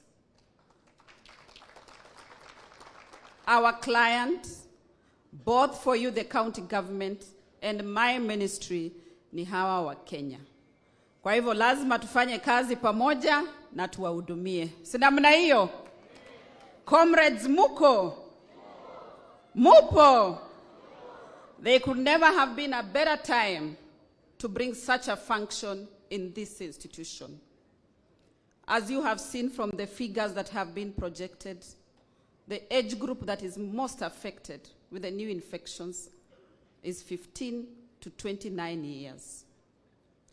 And girls and boys, let me tell you, the cost of P2 is much more than the cost of a condom. And in fact, you can never get P2 for free, but you can get a condom for free. Therefore, as the young population, you have a choice. And to assist the government and the citizens of Kenya in managing this pandemic. Tumeelewana comrades? Kwa hivyo, pamoja na Vice Chancellor tutahakikisha condoms zimewekwa kila stesheni huku kwa university and other learning institutions. Si namna hiyo? Ndio tuweze kuwa tunajikinga na tunakinga wengine. Lakini mimi kama mama Mkristo, if you can abstain the better for you. Asanteni sana na Mungu awabariki.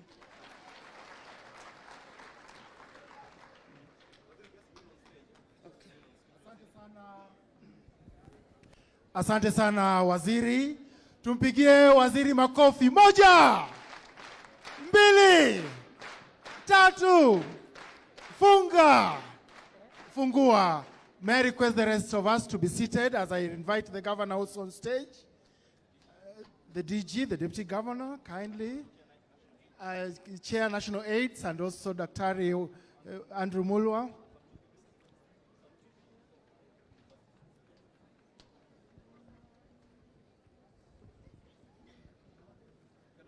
The university's chancellor, kindly. Can I have the students' representatives who are coming to receive on behalf of the other students? We have some presentations and we have some handing over.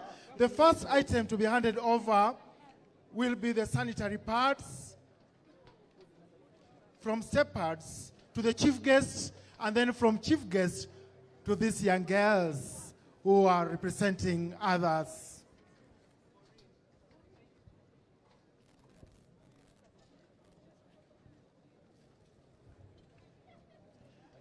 And now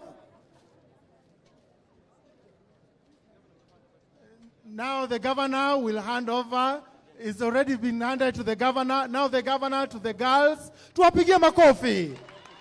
This is just symbolic, na ujue ya kwamba zimeletwa kwa wingi na wasichana wote wa shule zetu za upili na wasichana wa Bungoma County watazipeleka na zitapelekwa na zinapeanwa kwa sababu ni zawadi kemkem kutoka kwa wafadhili wetu pamoja na washikadau.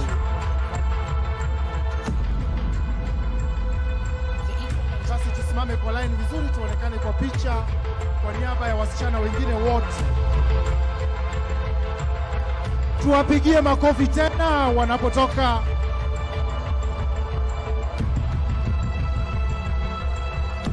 Asante wasichana wanaposhuka. We have another item to be presented. It will be the handing over of food from the World Bank program to the chief guests. We want to see the chief guest receiving, yeah? We want to see the chief guest receiving and then to the governor. And there tuwapigie makofi. Mheshimiwa anapokea, Mheshimiwa waziri wetu amepokea vifaa na vyakula na vimepeanwa kwa governor, na sasa governor anapeana kwa county. Wapi vijana hao wapokee? Tupokee vifurushi vya chakula, na those are just symbolic, na mkiangalia pale nje vyakula vimeletwa na viko kwa wingi, zimejaa kwa lori. Kwa hivyo vijana mshike kwa mkono tupige picha.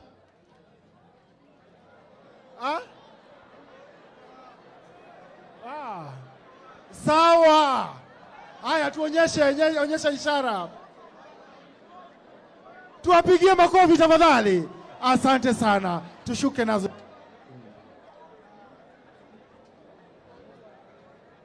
Now we are coming to the launch. There's a program to be launched, and before it is launched, the governor.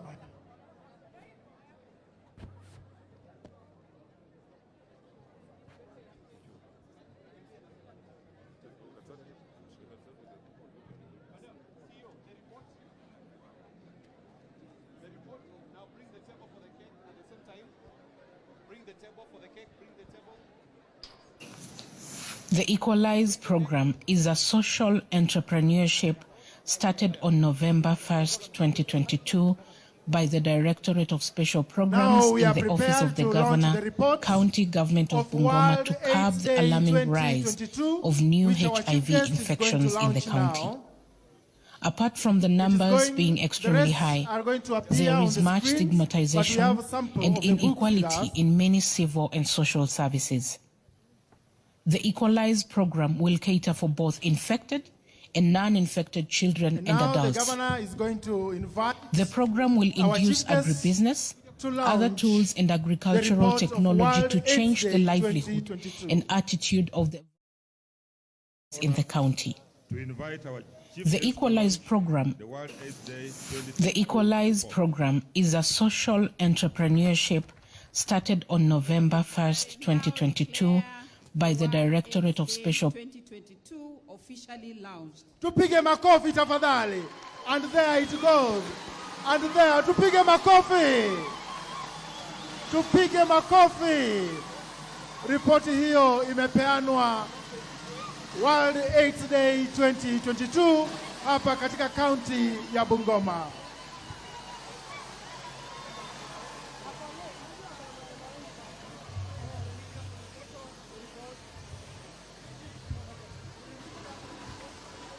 Tuonyeshe ripoti hiyo kwa wapiga picha pamoja na media houses. Tuonyeshe ripoti hiyo. Let us move and we show the report.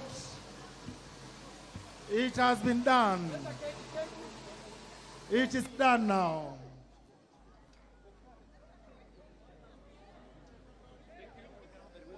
Now we can have the reports back. We are going to give you, as you'll be leaving,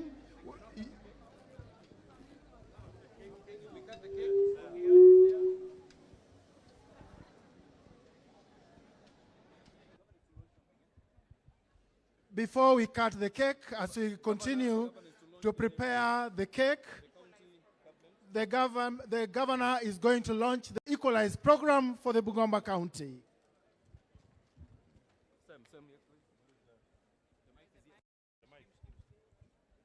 Okay, it's now my pleasure, and I now declare this year's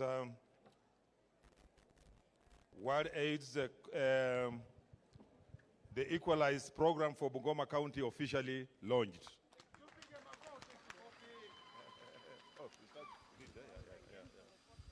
And there for the photo once again for the Bungoma County. For the Bungoma County. Are we good? Are we good now? No? Thank you. Asante sana. Sasa tunataka kukata keki. Tunataka kukata keki. This is being the climax of the program. We are now going to cut the cake. Wakati keki inakatwa, DJ mama. Who is coming? Mama, wimbo wa mama. Aya, tupatie wimbo yote. I would want to invite the community of people living with HIV, the representatives. World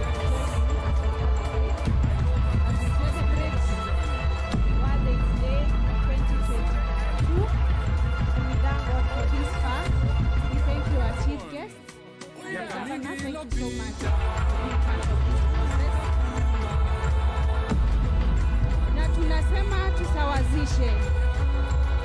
So World AIDS Day 2022, sawazisha. World AIDS Day 2022, sawazisha.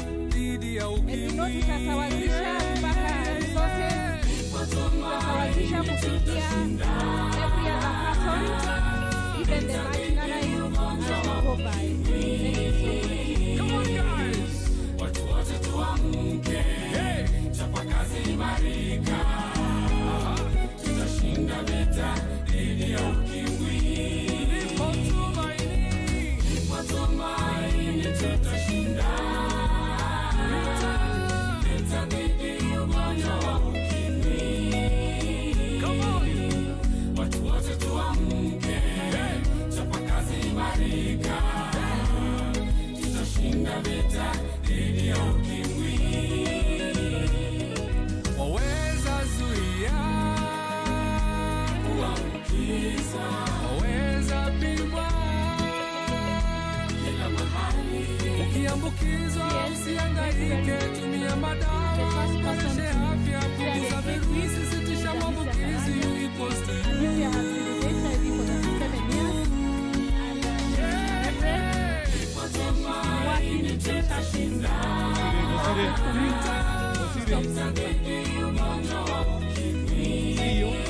Come on guys! Watu wote tuamke, chapa kazi imarika. The second person here is Patricia. Patricia fought very hard for the grassroots debate. She has even gone to court to challenge injustice. And because of her, there is in this country. Because of her, she keeps us on our toes. She's one of the people who must watch out. tutashinda vita dhidi ya ukimwi. Say no to stigma, no discrimination, no. We have Rose here. Rose is also our champion. She has lived with HIV for more than 30 years, but she undertakes community work. We have the chair of National Empowerment for People Living with HIV, and as he spoke, he also is a key champion. We have Modoni. Modoni represents the people living with HIV of Bungoma County, and she, yes? National, Treasurer NEFAC, sorry. Yes. Okay, I think, yeah, yes. The governor, please share the cake.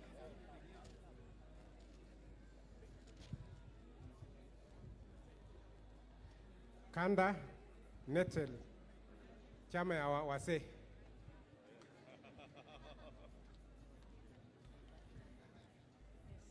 Then you have Davis, and then I think you can stop.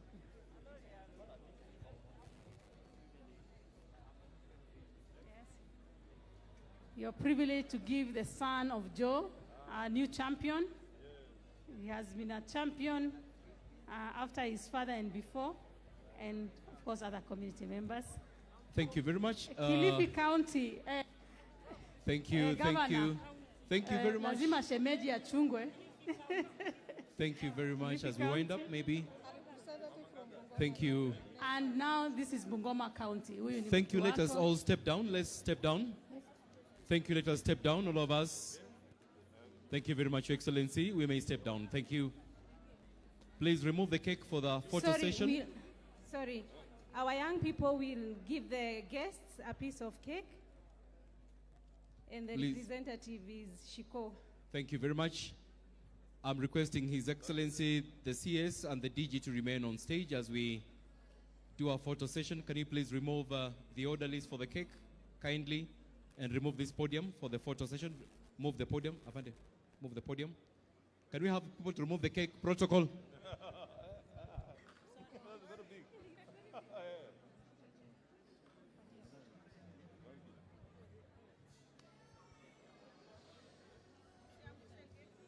DJ, thank you. DJ, thank you.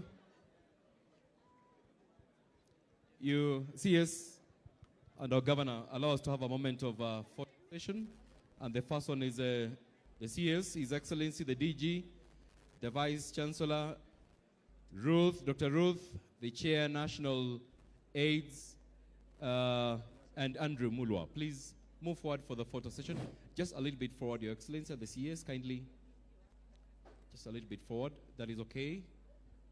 Now just spread a little towards this side, kindly.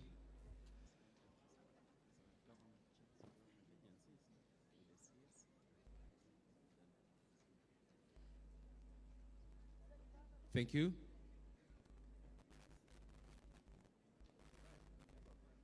If we step back, we only leave the CS, the DG, and the governor when we step back.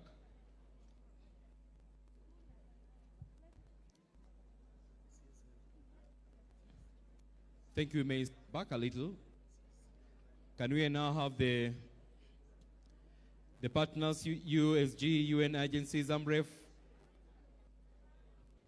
AHF, Step Lab, PHDA, to also join kindly? Partners to join kindly.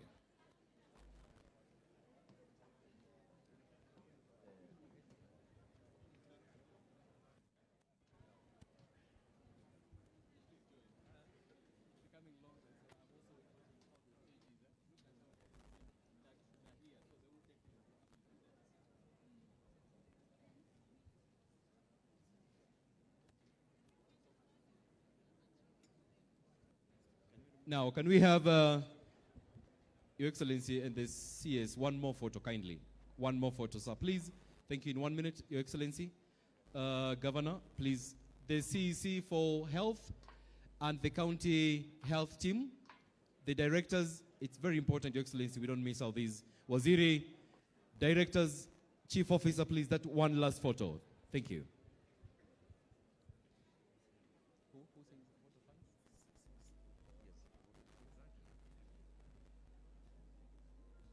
Omanyala, where are you? Omanyala, run. Yeah.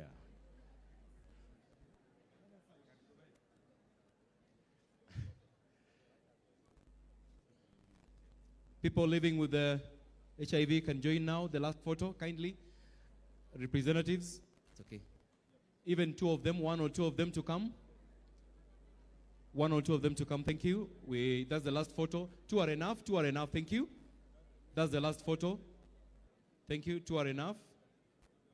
Exactly, enough, thank you. Thank you, Waziri. Governor, we may step back. Waziri, CEC remain for 1 minute of vote of thanks. Here's a microphone. Waziri, vote of thanks.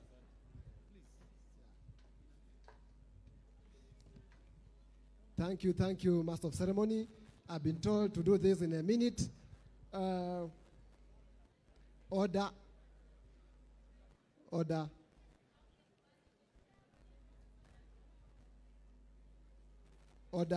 Get seated, please, until you finish.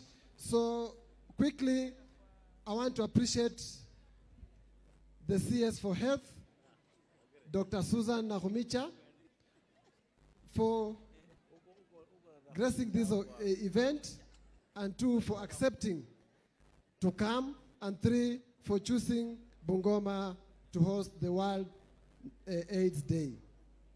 Indeed, Dr. Susan, you are an inspiration to many women, you are an inspiration to many youth. We applaud you, we love you. Secondly, I want to appreciate His Excellency, the Governor of Bungoma, Governor Kenneth Lusaka, for hosting this function and being very instrumental in the tree planting exercise together with the planning for this event.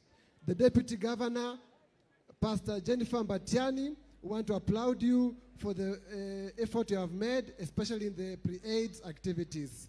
The Vice Chancellor, Kibabii University, we thank you, Prof, for hosting us together with your students. People living with HIV/AIDS, under the umbrella of NEFAC, we really want to appreciate you, we love you, we cherish you. Thank you so much. Minister of Interior, we have seen the DCC here, we have been with the SEC. Thank you so much. Mr. Mwania from National AIDS Control Unit, we really appreciate. The National Government Minister of Health, led by my friend Dr. Andrew Mulwa, we appreciate you together with other officers. Partners. We have had many partners from the national government, including UNAIDS, PEPFAR, World Food Program, HETRO, AIDS Healthcare Foundation, among others. We appreciate your support. We really appreciate. The National Syndemic Disease Control Council, led by Mr. Geoffrey Gitu and the CEO, Dr. Ruth Masha, we really appreciate you. You have been very instrumental. All that we have seen here has been happening under your guidance. Thank you so much. Kenya Medical Training College and other institutions of learning here in Bungoma County, we really appreciate your support. Bungoma County Government. Here I want to take special attention to Dr. Caleb Wata, who is the Director of Health in Bungoma County, for playing a key role and chairing the County Coordinating Committee. I thank you so much, Director, together with the healthcare workers of Bungoma County, all other staffs, including the community healthcare workers. The media. If it's not reported, it's not done. Thank you so much for standing with us. Citizen TV, TV47, local radios, Sulwe, Mulembe, and the rest. We really appreciate the support you are giving us. I don't forget the local partners, including Creadis, Dumisha, Afia. We really appreciate. For the students of Kibabii University, you are our champions. You have hosted us. You have been very hospitable. We have provided us the audience in the auditorium and even during today's event. Thank you so much. God bless you. Asanteni sana. Mgeni wa heshima, mabibi na mabwana, tafadhali sote tusimame kwa wimbo wa taifa. Chief. Toka.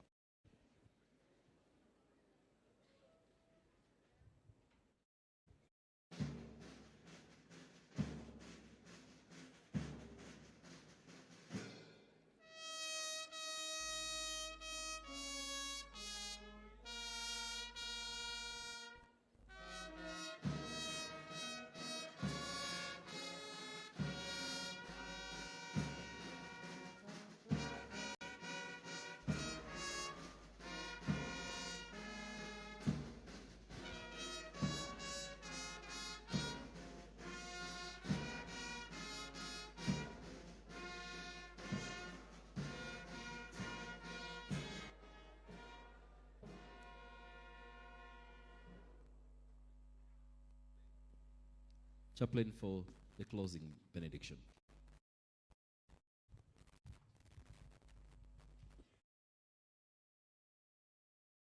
Shall we pray? Our laughing and merciful Father, in the name of Jesus Christ, indeed you are laughing and you are gracious. Thank you for giving us this wonderful, specious time. All the time we have been here, Lord, we have seen your hand. Thank you because of our CS, Dr. Susan, our Kafana, Mheshimiwa Lusaka, and the entire team. That, Lord, you have seen us through to this wonderful function. We pray for your mercies, your loving kindness. That, Lord, as we part from here, may your presence go with us. We cover our lives under the blood of Jesus Christ, and we declare your grace, your loving kindness, and our lives, Lord. We remember Kenya such a time, our president and the entire administration of this wonderful nation. My Father, stand with Kenya. Despite the challenges of health, Lord, we remember the bereaved families, whom many have lost their dear ones through the HIV. Father, we speak a blessing upon their lives. We declare them that, Lord, they shall live and serve you. They shall not die.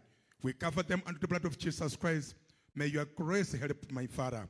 Bless our going out, bless our coming in. Receive the praise, the honor, and the glory, because, Lord, you are worthy to receive them. In the name of the Father, the Son, and the Holy Spirit, to pray, appreciate, and believe. Amen. Guest of honor, Madam, Your Excellency, ladies and gentlemen, please, you may leave at your pleasure. Thank you. DJ.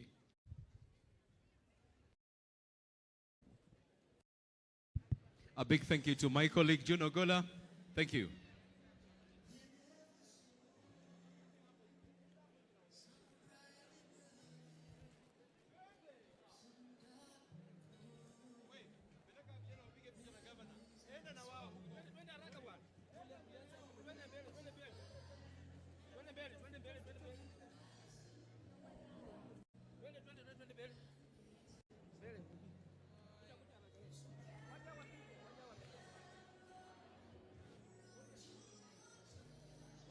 Waja wapite.